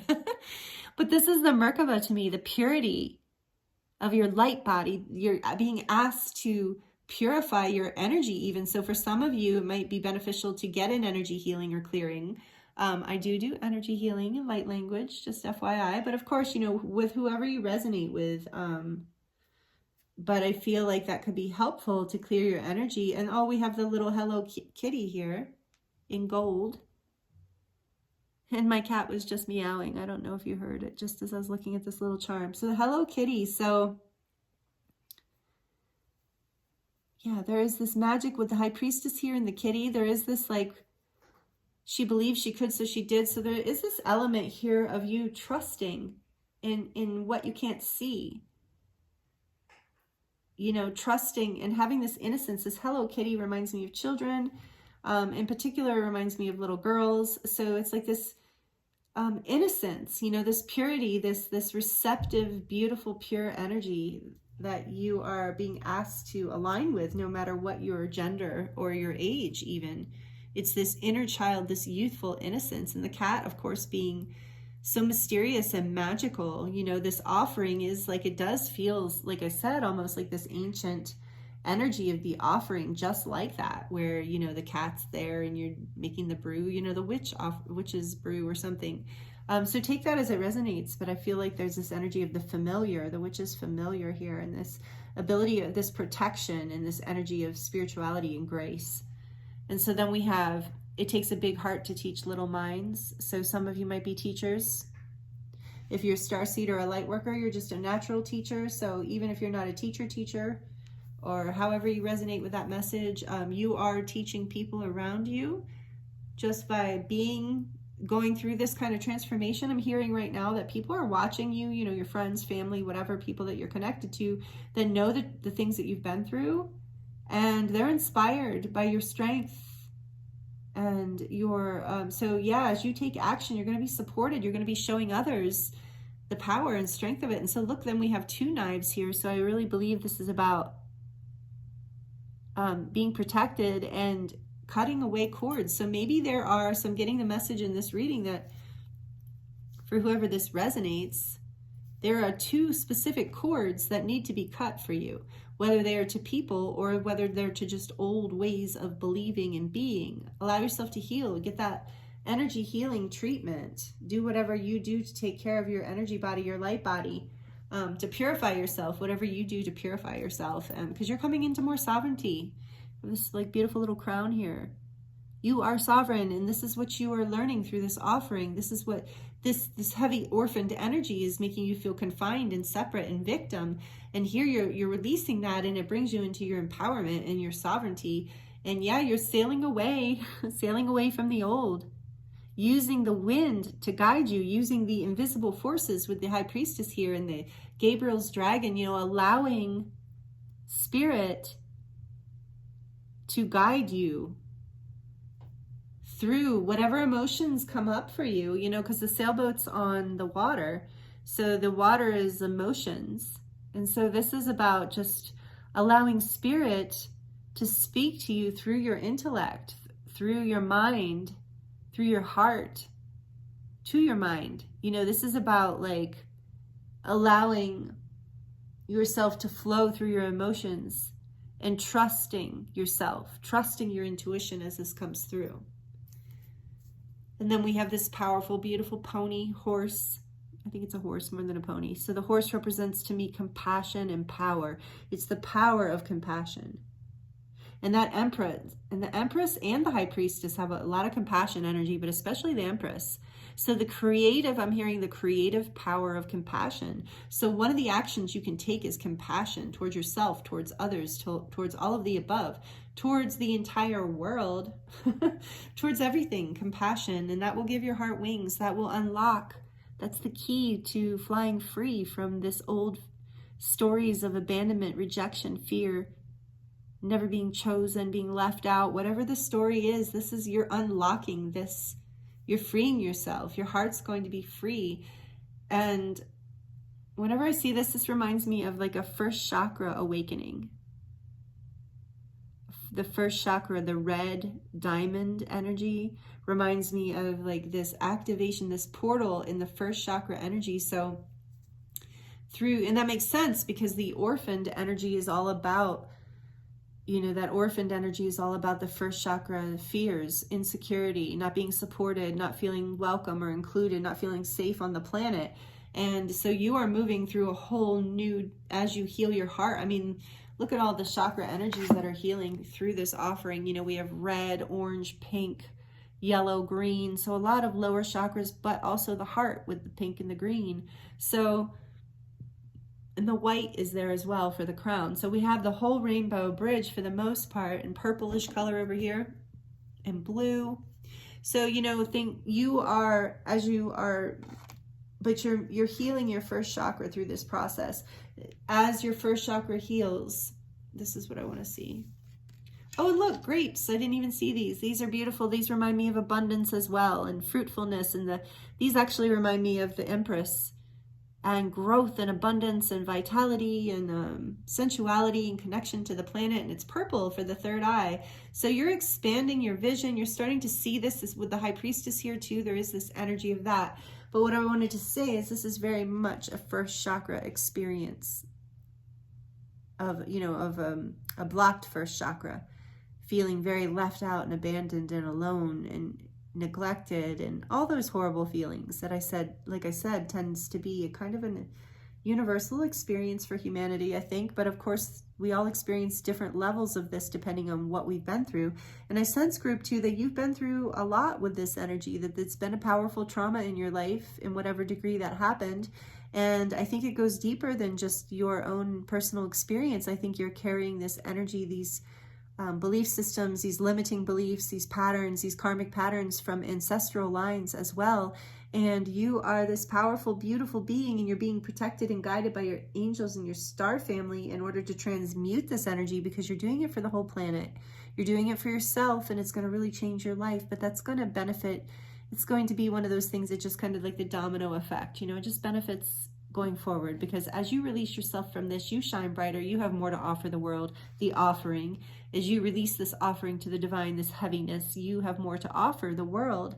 And so it becomes, this is a very much would be, as you heal and release this energy, this will be your first chakra healing, the energies of security and peace. So you will feel more grounded through this process, and connecting to Gaia, to Mother Earth and nature, will help you heal as well through all of this. Being the Empress, I was getting a strong energy of nature here. So here are your charms and your baby tarot. These are the messages I have for you, group 2. Thank you so much for joining me here. And if you have made it all the way to the end of this reading with me, thank you so much for sticking around. I hope these messages are helpful to you. I hope they are healing for you. I hope that they resonate and that you get a lot out of this reading, and that you love it, and that you come back next time. So thank you for being here. Again, please like, comment, share, subscribe, and yeah, thank you so much for joining me. Again, I want to say this has been a beautiful reading, and yeah, I know that it's been hard, but you're doing it, and it's going to be so beautiful, so vibrant on the other side of this offering. So I'm wishing you the very best. I'm sending you so much love and wishing so many blessings for you, group 2. And I look forward to seeing you next time. Thank you.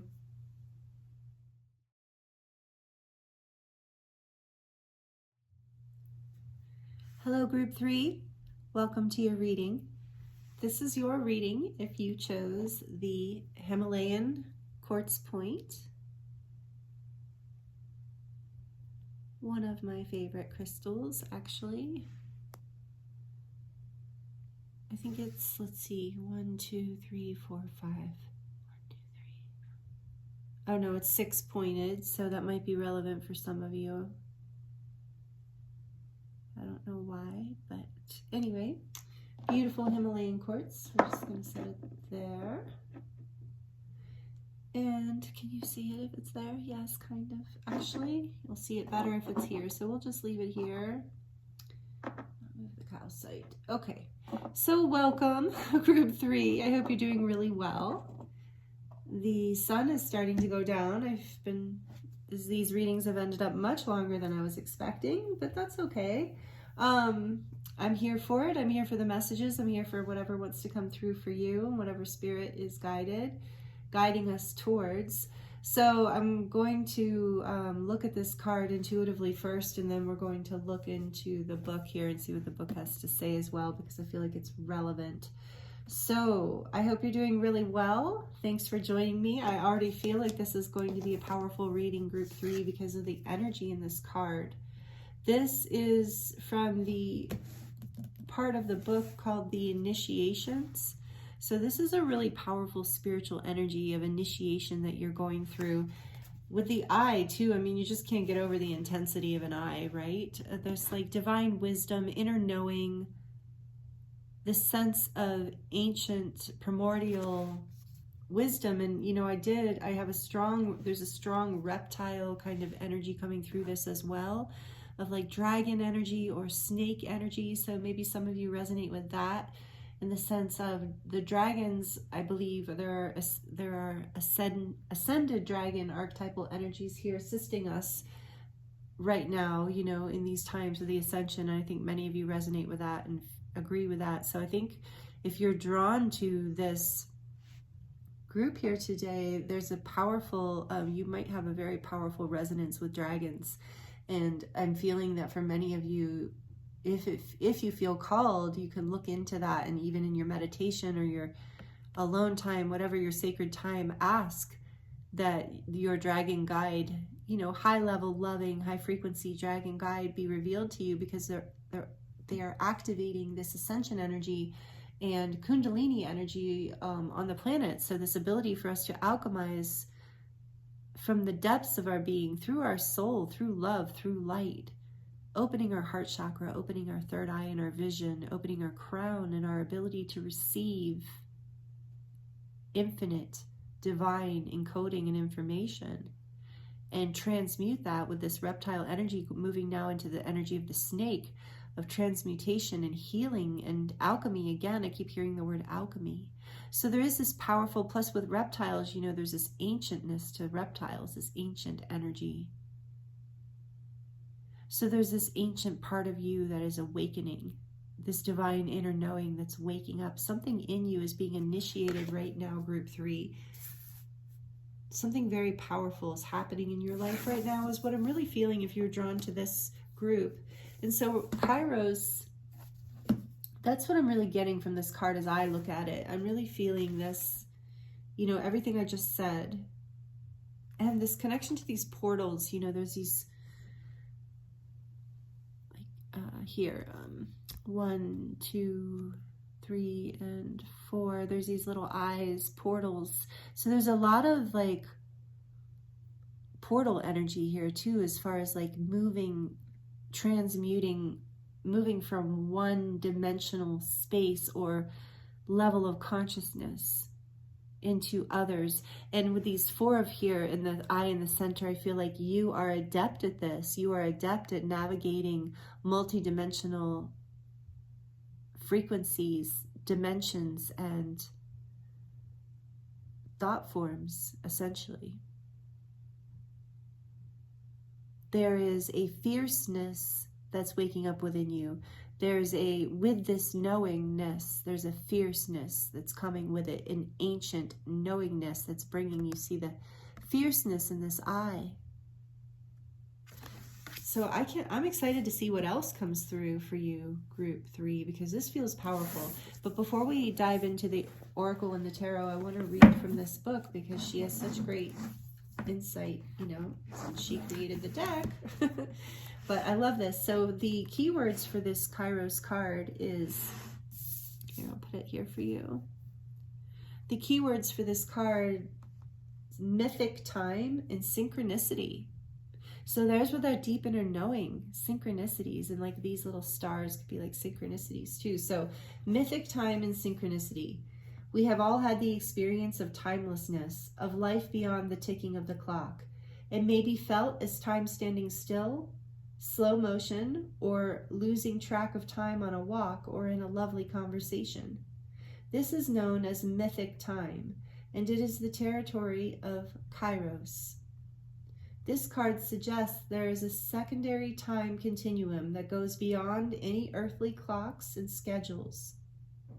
Within this nonlinear realm, we access divine timing. A single moment ripens with auspiciousness, and our actions change the trajectory of our whole life. Time becomes a living thing that watches over us and tells us precisely when to speak or act. When this card appears, it is all about patience and precision. No clock can guide you. Wait for the rush of inner knowing and not a moment longer. Wow. That's that fierceness that I was getting. Precision and fierceness and inner knowing. Whew. All right, this is a powerful group already, and we just got started. Okay, so when this energy is in the light, when this archetypal energy is in the light, it represents alignment, ease in decisions and action. Yeah, because you got that right timing, and you just know the mythic time, divine timing. And then when it's in the dark, you're fighting against time. Okay. So that's what the book has to say about your overarching energy here for your reading. So we're going to first look at, speaking of dragons, we're going going to first dive into the Dragon Oracle to get a little more information around this for you, Group 3. This is the back of that beautiful deck. I do shuffle and clear all the decks before I start, but I like to shuffle live with you a little bit too, to get, you know, mix in your energy as you're here with me in the present moment.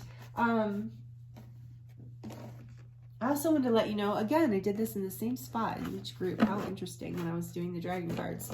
I also want to let you know that I forgot to mention in the introduction that we're going to do charms at the end of this reading. We're going to do a charm reading and the little baby tarot too. So I'm excited about that. I forgot to mention it in the introduction. So if you like that, stick around for the end of the reading, because we're going to do it.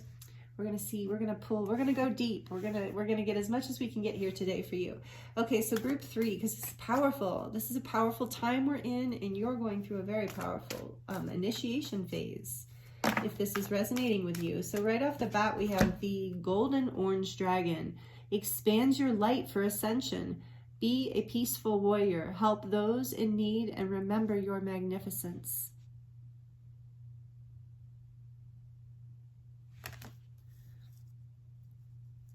Yeah, this is part of your ascension initiation. Okay, we're gonna get more. I'm getting some messages, more messages off of that, but yeah, okay. I wanna see what else. Let's see. What else, please, Spirit, for Group 3? What else, please, Spirit, for Group 3? From this beautiful Dragon Oracle. We have, oh, this came out, and I shuffled really good in between. This came out for Group 2, but I love, this is one of my favorite cards in the whole deck, and maybe I'd said that, so. This is Archangel Gabriel's Dragon, and it brings purification. Self-discipline will speed ascension and bring joy. You can carry Archangel Gabriel's diamond with you, so that diamond light energy as part of this, so part of this initiation is this is a purification process for you. Of learning how to, and with this expand your light for ascension, is like you're learning how to purify yourself so that you can line up more with mythic time in your life, with the timeline where you have more flow.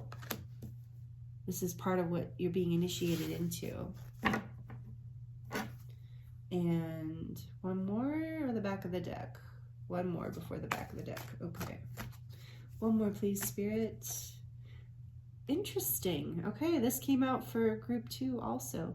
Lilac Fire Dragon transmutes through the power of divine love. I mean, it seems like these are two good collective messages. Purification through self-discipline and divine love. So it's like a little bit of action and a little bit of surrender. Open up to transcendent love and enlightenment. Purify. So two messages of purify. Purity of heart brings peace, hope, and joy. Purity of heart brings peace, hope, and joy. Also working with Archangel Gabriel, if that resonates with you, and healing your heart, healing anything in you that needs to be purified, as well as the Violet Flame with Saint Germain, if that resonates. This is the Lilac Flame, so this is the feminine aspect of that Violet Flame, from what I understand. So transmuting with divine love, and also there's this message here of self-discipline. Okay, so we're going to get more. We're going to get more. I feel like there's like, you're kidding me. This is so crazy. This was also in Group 2. The dragons, same dragons, except for this guy. This red, golden orange one's new. But, wow. Okay, so the Alpha Dragon harnesses the divine masculine power of creation. Destroy the old, visualize your dream, and help to manifest the world. So you're taking action on it when the time is right.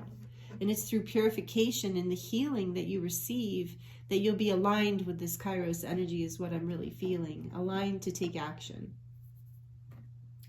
So let's see what other details we can get here for you. From the tarot, I'm using the Shadowscape Tarot today. Love the images in here. So beautiful, so beautiful. What do we have? Oh, the star. So here, where there's a lot of hope. This is a powerful major arcana energy of healing and hope and wishes being granted. Yeah. So much healing here with this initiation. I feel like you're, group 3, I feel like you're switching timelines. You're switching the way that you live your life in time. You're switching from being so aligned with this masculine energy of linear time, and you're being pulled into more of the energy of timelessness, and you're being called to take action within that realm, within the realm of mythic time, within the realm of time that aligns with what feels right. And it's like the time is like, okay, so just to clarify, they're telling me linear time would be like, okay, we're all going to meet at breakfast at 10 a.m. Okay, no, not a good example. Shoot, sorry. I had it. It was like something came in my head and then it was gone. But I think you guys know mythic time versus linear time. So, okay, here's a good example. So this doesn't always work in our world because our physical at least now, our third dimensional reality, sorry, little fuzzies. Third dimensional reality is based on linear time.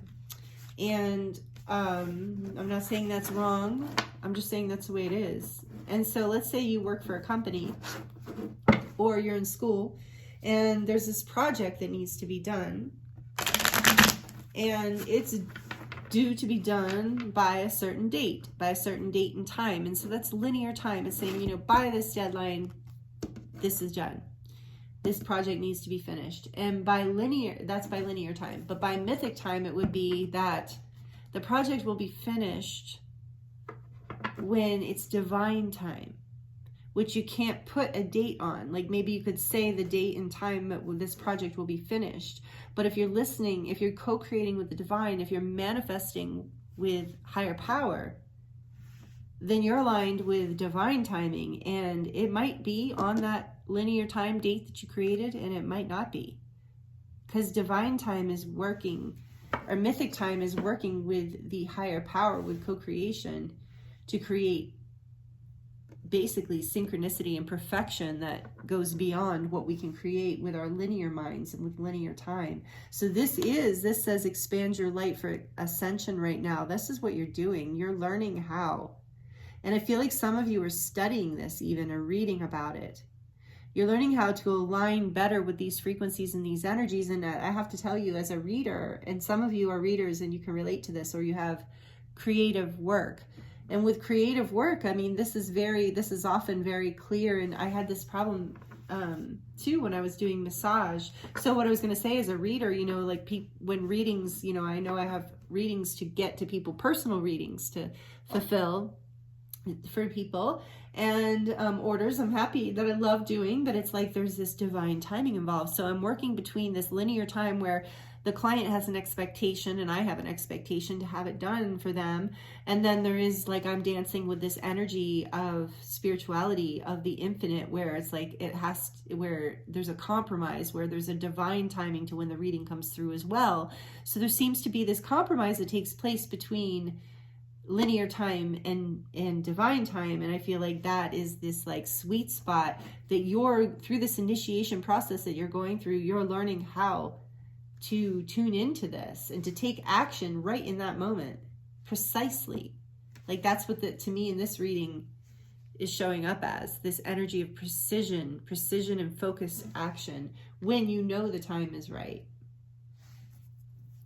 Okay, let's see what else we get from this, please, Spirit, for group 3. What messages want to come through for them today? The King of Pentacles.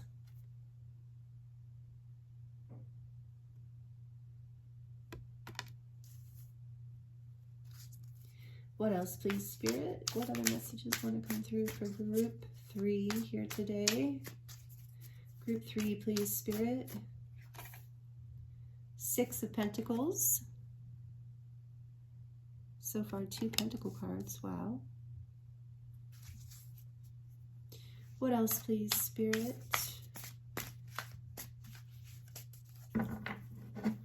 What else? What other messages for the highest good for group 3, please? The Magician, I was just talking about that. I really felt that energy here. There are similarities. It's different energy, but there are similar messages between group 2 and group 3 here today. So if you were drawn to group 2, as well as this group, there might be messages within that reading for you as well, although it is a different reading. But it's interesting, the cards are coming out the same, similar. Oh, and the Empress, beautiful. This is a lot about manifesting in the physical world. In the back of the deck, we have death, transformation, rebirth. That's what this card means. Letting go of, yeah, this definitely has resonance with group 2.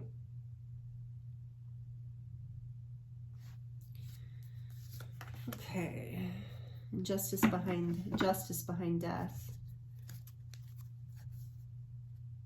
You are releasing this initiation. You're releasing. This is a karmic healing. You're releasing a karmic pattern, which all 3 groups have been about that today. And I really kind of figured with the archetype, usually when I use the archetype deck, it is about, and we're doing these, we're in the powerful ascension phases right now on the planet. So we are clearing major old karmic patterns.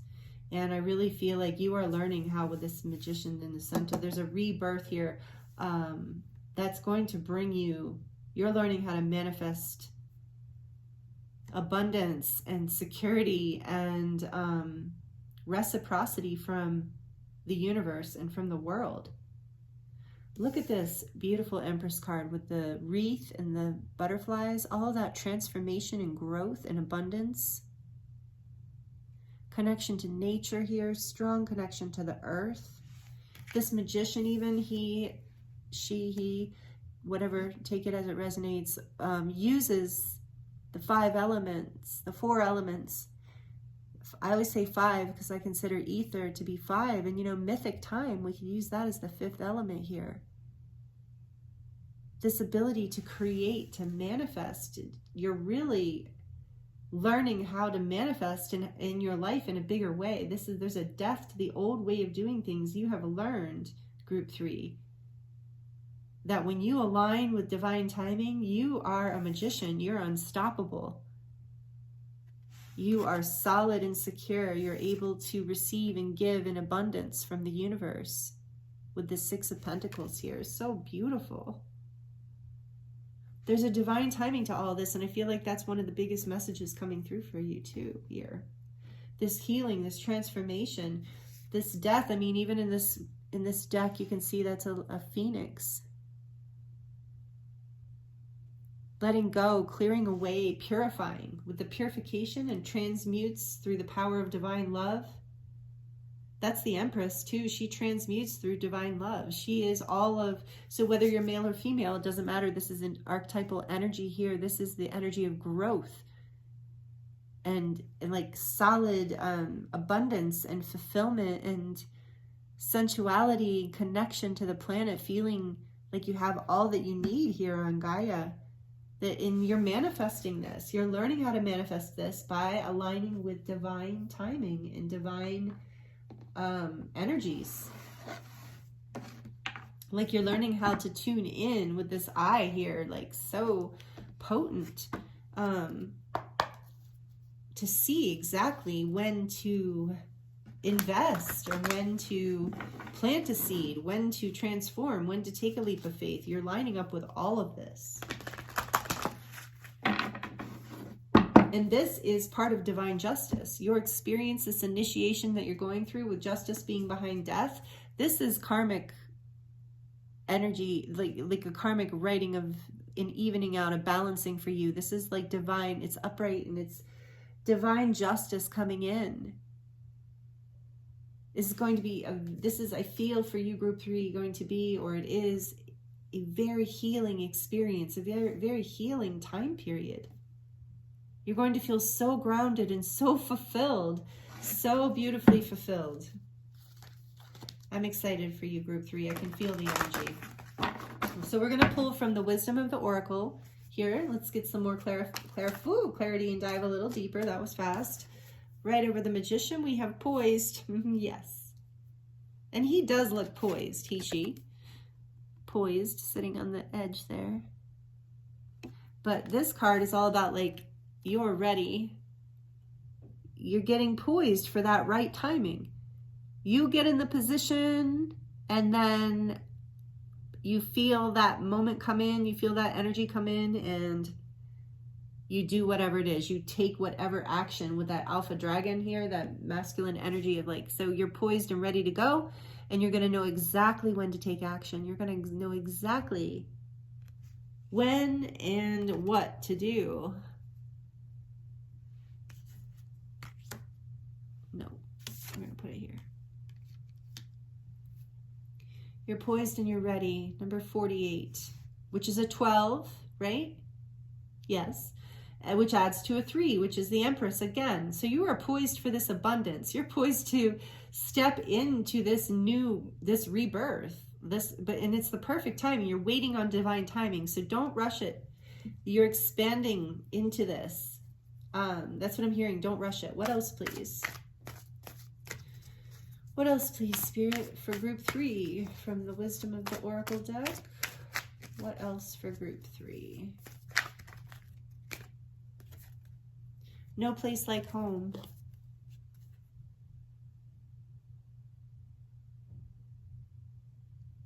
So you're coming home. You're getting poised and ready to come home to yourself, to feel secure in your life and grounded in your life. And see, it's funny because it came out in reverse.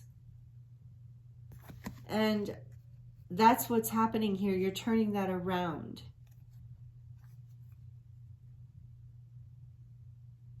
You're bringing like this feeling of home into your life. Releasing any conflict. In reverse. Okay, I want to look, but let's see. On the back of the deck, we have community. Number 8.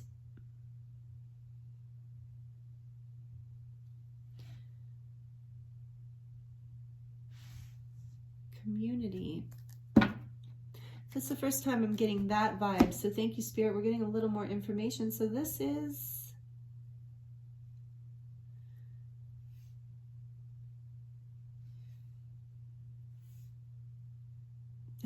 let me, I want to look up no place like home. Okay, so with the 5 here, it's a 50. I am feeling that there has been some conflict, and with the Death card here too, that you have been transmuting out of. So let's look. I feel like there's a clue here to this conflict in this card. In this particular deck, when the messages are in reverse, she calls them protection messages, and I really like that. Okay, so the keywords for the No Place Like Home card are authenticity. Okay, this makes sense. Like I said, coming home to yourself, feeling at home, arriving at a place where you just fit, being comfortable in your own skin. And so in reverse, the protection messages, there are times when what is familiar and known is not the best choice. Human beings are memory-driven creatures, and we all look for certainty, for what we know, even if the qualities we seek in other people and in external conditions are expressed in unhealthy ways. Avoid being too eager to find home. Choose something unfamiliar and trust that you will find a new normal that supports your spirit. Remember, if you do what you did, you'll get what you got. Do the opposite of what feels right, even if it's uncomfortable, because what feels right now is really what feels familiar, and you will attract and be drawn to the very things you don't want anymore. This time will not be different unless you do something different. So there's another really important key piece of advice. And with this community card here, I feel like this, whatever your situation is, group 3, and if this is resonating, please like it down below and comment. Let me know how this is resonating for you, group 3. This pile actually, or this group is actually has the, and maybe it's a group a lot of people are going to choose. It has like a wider, more vague. The messages are harder for me to get full clarity on. It's one of these groups that I feel like I'm saying things that you understand that I don't understand. So if that's the case, just, yeah, I hope so. Please take what's resonating for you. I feel like, so I'm just going to say what I hear, whether it makes sense to me or not. It just has to make sense to you, not to me. So there is this feeling of coming home to yourself through this process. I feel like so with the community card here, and I have been kind of feeling this energy throughout this whole reading, there is this energy here of other people being involved in this process somehow, other people being affected, or other people inspiring you. And I feel like as you come home to yourself, and I want to leave this in reverse because I feel like it's important emphasis here that being surrendered, I feel like being surrendered to this more ancient primal part of yourself that's surrendered to spirit and the abstract and mythic time, that is an uncomfortable place for you to be. And it naturally, when you're in that discomfort, you're being purified through this process, and you're being encouraged to, you're expanding into more ascension. You're poised for this next journey, for what is opening up for you. And it's beautiful with the Pentacles and the Six of Pentacles, the King, or the Empress, the Magician. There's all of this beautiful opening up coming for you here. And with the community card, I feel like there's a lot of connection and love coming in too as you move through this cycle. So I feel like many of you maybe don't feel poised because you're used to feeling timing in a way that is not operating now, that you're being initiated into trusting life in a new way, trusting timing in a new way, trusting the experience and the timing within relationships and friendships and connections and community in a new way. So you're poised and you're ready for this growth, for this Empress and this 3 energy, for this energy of creation and transmutation and building and transforming and growing and feeling more at home in yourself and in your community than you have in a long time. But it's about trusting this new way, trusting your intuition, trusting basically in that you are the magician that is, like with that Magician card being here, that is co-creating your life with spirit. And you're going to feel much more free. Like I'm looking at this energy in this card of, she just looks like, not only is she poised, but she is just blissed out, so excited and free. Like that person looks like they're free. And this is the energy that you are moving into, even though right now possibly it doesn't feel that comfortable. And I'm getting that message again of the reptilian, that reptile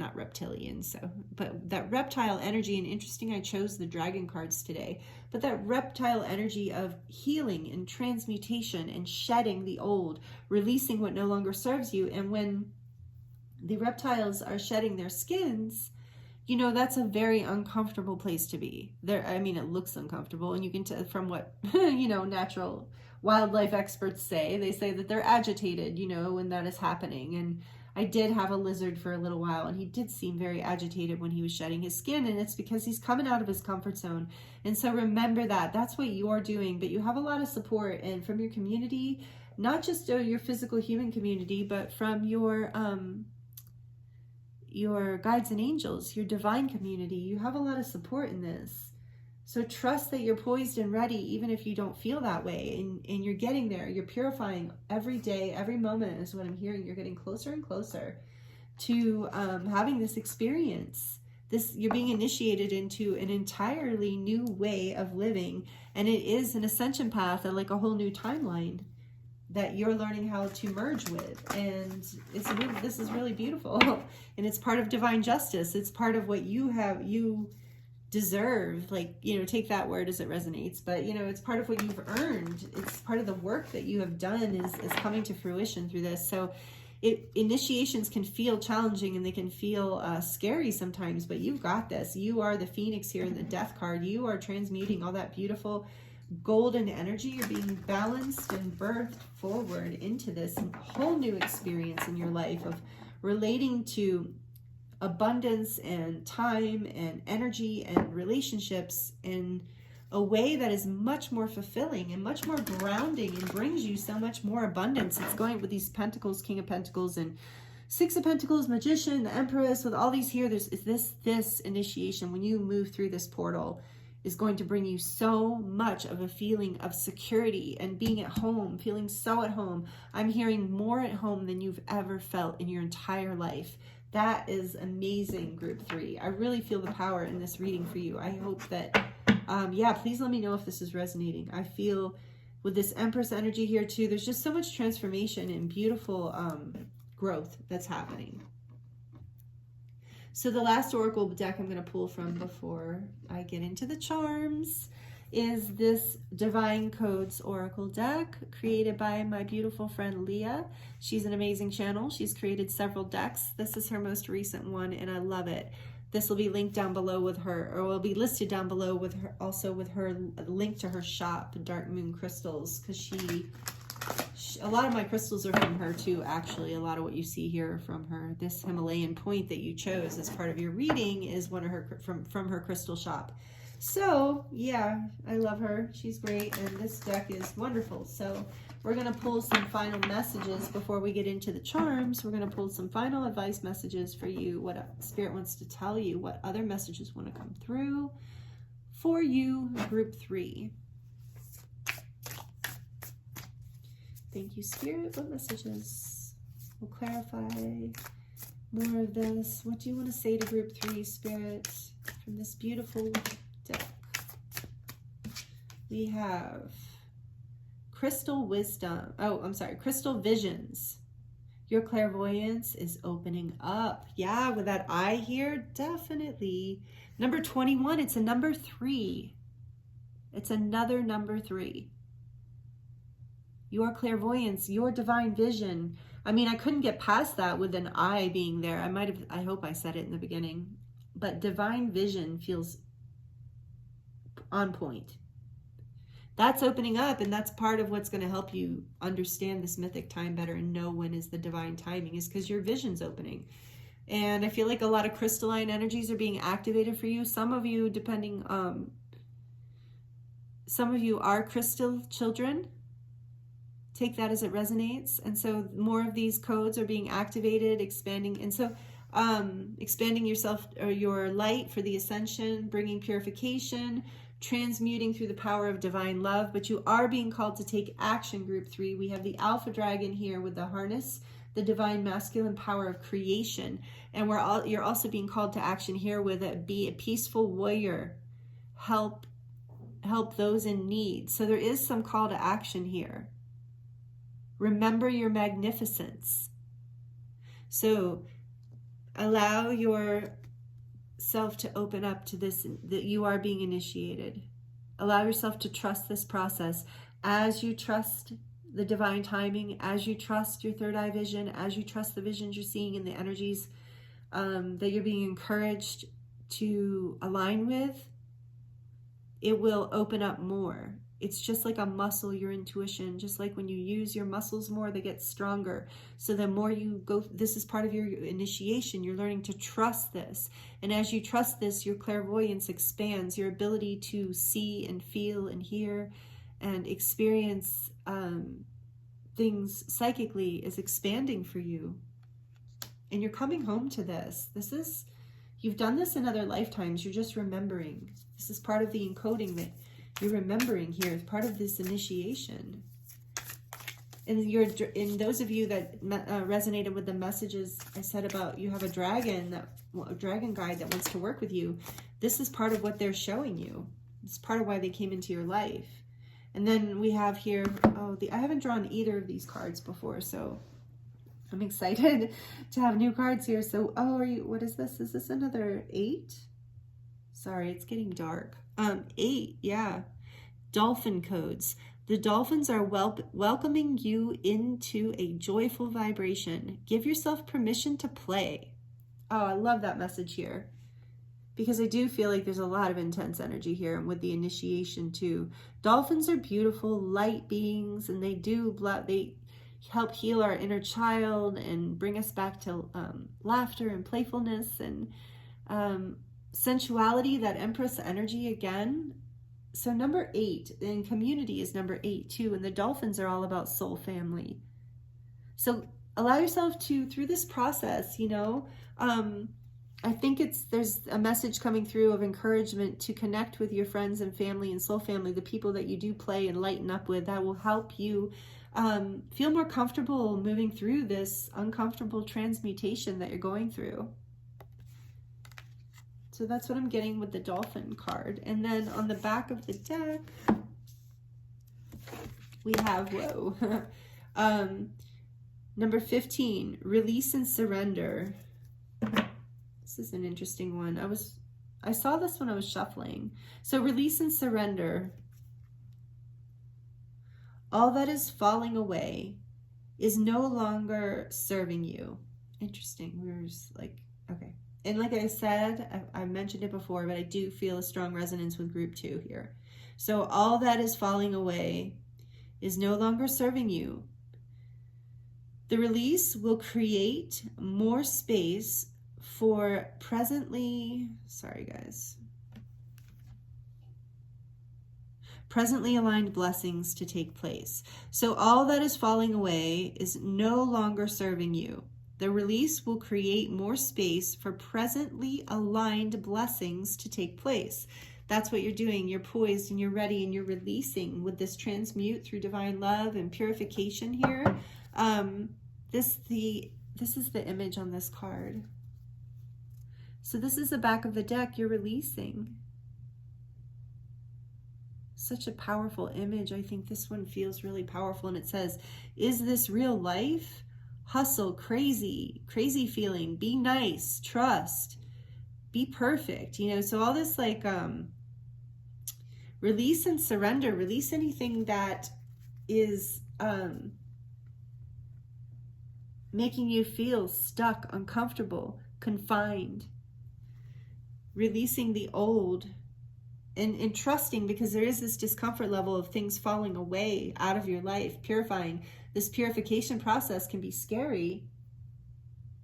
It's this death, this phoenix rising. It's uncomfortable, but you're releasing the old. Release the things that are heavy, that are no longer serving you. Play. I'm feeling with this card too, like if it's not fun, it's not going to be prosperous for you. So if it doesn't feel good, this is the new energy. This is the new ascension energy you're moving into, the new paradigm energy.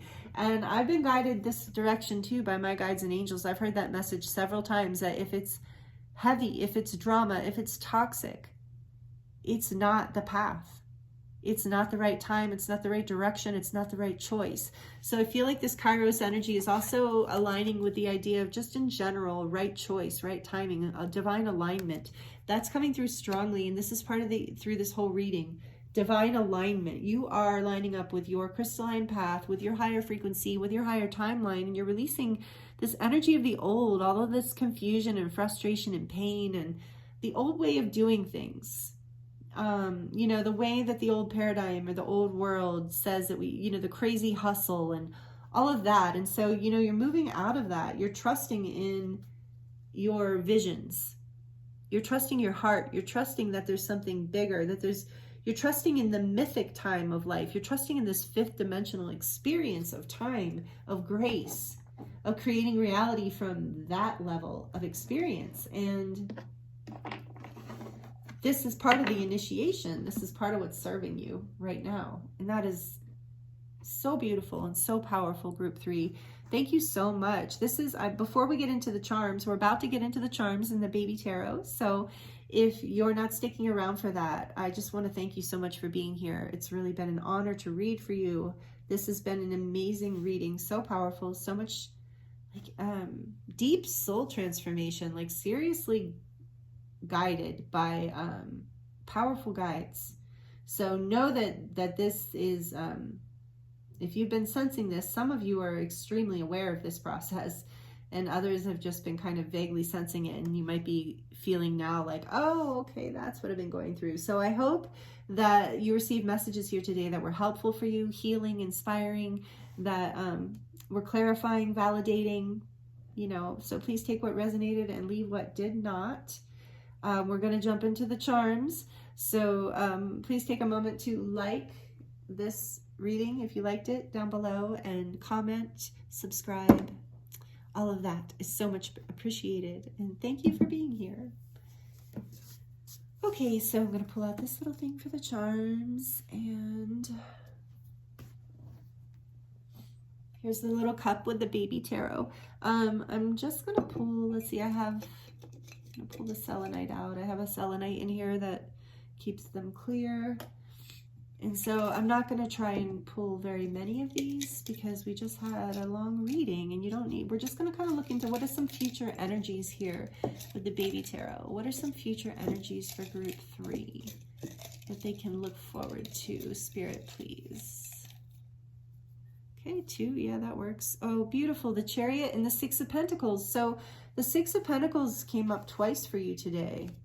And that feels in this reading so beautiful, especially with the Chariot. So yeah, look at this Chariot. This Chariot, this 7, this is number 7, the Chariot.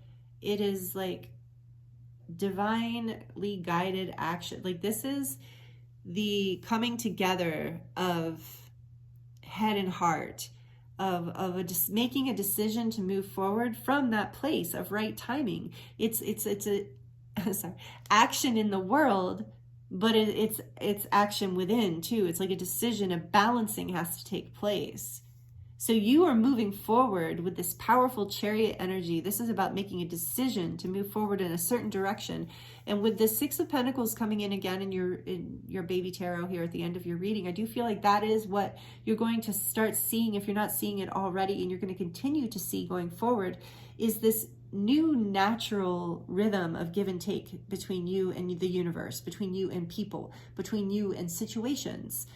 You know, even simple things like finding the right parking spot. You know, there's going to be just more of this flow as you continue to make a balanced decision between head and heart, as you continue to listen from and experience mythic time within your life. It might feel uncomfortable at first, but as you move forward with this, you're going to feel this beautiful reciprocal give and take, back and forth energy from the universe as you make this decision to move forward and act. We did get this call to action, right? But there is this purification thing that's taking place too.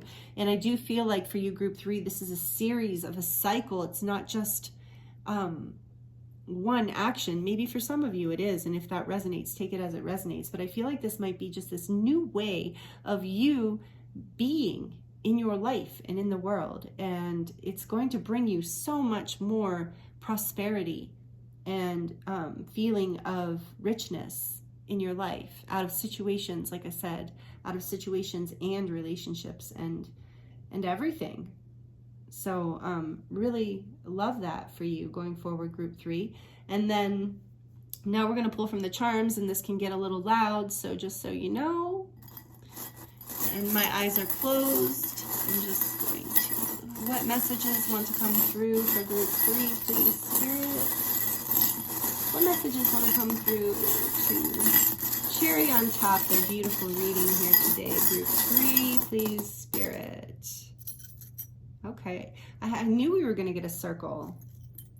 Okay, because I'm really feeling that this is a cycle, like a rhythm you're learning. This is a beautiful non-linear rhythm of life that you're learning how to interact with. And then this says on it, what does it say? Oh yeah, truth, love, hope, and dream. Truth, love, hope, and dream.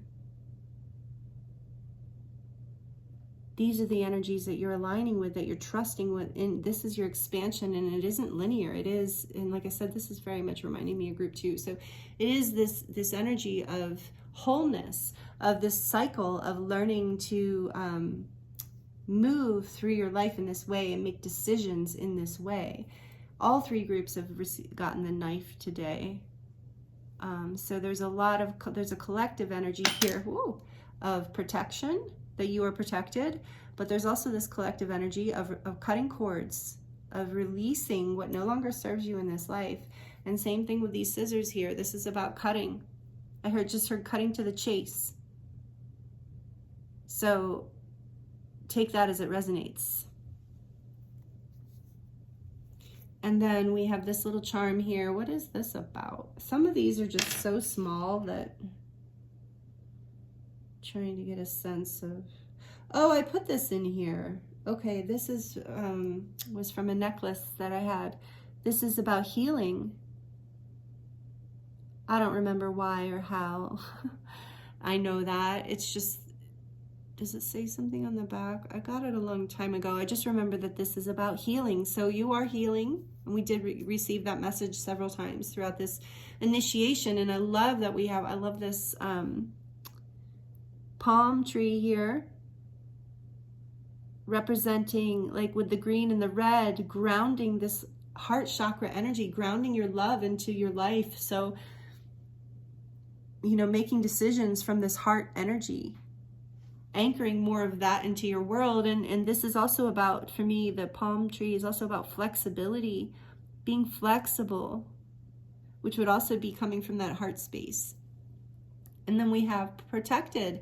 Oh my goodness, how many times have we gotten that message in this reading? Spirit really wants you to know. So maybe this is an issue for some of you, or you've been wondering. So know that you are protected, and you can always like pray or whatever you do, meditate, ask your guides and angels for extra protection if you're feeling uncomfortable in this no place like home energy reversed. And so this is a special message that they want you to know that you are protected. And again, with the knife here, you're protected spiritually, but you're also protected physically. And then we have that candy cane here. So this initiation cycle might have started for some of you around Christmas time, is what I'm hearing. But also I just feel like this is about like allowing yourself to receive gifts and the sweetness of life. Even if it's something small, to give gifts, to receive gifts, to allow sweetness to come in, because it's healing. It's part of what the universe wants for you. And then and it'll help you feel more at home in yourself. And maybe that's something that you haven't been doing for yourself, is being good to yourself. And then we also have this horse energy here, which to me, the horse is representative of power. But when the Lakota talk about power related to the horse medicine, it is power through compassion, power through love. So there's this deepening here, overall, group 3, in your reading of ascension energy, this deepening of love within you, you learning how to act and live from a completely different, out of time and space place, like a whole new timeline, an ascension timeline. And so thank you. Blessings to you. And I'm right there with you. I love this energy. And I do feel like it's so healing, so like with that reptile energy too, like healing to the core, like healing ancestrally and healing to the bone, like healing all the way through. And then there's this beautiful music note here. So for some of you might be musicians or connect to music in a very special way. I'm also seeing there's a diamond, little rhinestone, I'm sure, but like kind of diamond, I'm seeing it symbolically as a diamond on the end of it. So I feel like the message here, so you, group 3, I think really resonate with music, and the energy can be so healing for you. So if you're a musician, take that as it resonates. There might be a special message in here today for you as a musician, and you received what you needed to through this for that. But for the rest of you, this is just about how healing music can be, and so good for our whole process. And music does take us into that place that is outside of time and space, into a more present mythical time kind of energy. So I feel like that is a message from Spirit too, that music, and to also listen to signs and synchronicities that come through music for you. It's another way of tuning into mythic time, is to watch and listen and receive synchronicities from the universe all around you. Okay, group 3, this is all I have for you here today. Thank you so much for being with me. This is a very powerful reading. The energies here are very healing, very transformative, transmutation. I'm feeling alchemy, transmutation. So you are protected, you're loved, you are being asked to make some decisions and to move forward into rebirth, but you're being asked to do it from this place of divine timing. And Spirit wants you to know, stay flexible. You are poised and ready to go. I really feel like the message here today feels strongly, group 3, like you're not going to miss it. There's divine justice at play. There's all kinds of powerful protective energies here. Spirit is bringing through for you to as validation that you are expanding in consciousness, and you are creating a whole new timeline and a whole way of relating to life on planet Earth. So, and it's very aligned with 5D, and yeah, that's what it's all about. So thank you for being here, and thank you for doing this work, this powerful work, and being here on the planet at this time, sharing this space with me. I'm so grateful for you. Thank you so much for being here and subscribed. If you are, please consider subscribing and joining this community if you're not already. We would love to have you. Please like it. Please, if you've liked this video, please comment down below. I'd love to hear your story. And if you'd like a personal reading with me, I am available, and I have my links in the description box, as well as a 10% off discount. So thank you again for allowing me to read your energy here today and for being with me. It's been an honor. I'm wishing you the very best. I'm sending you so much love, and I look forward to seeing you next time. Blessings.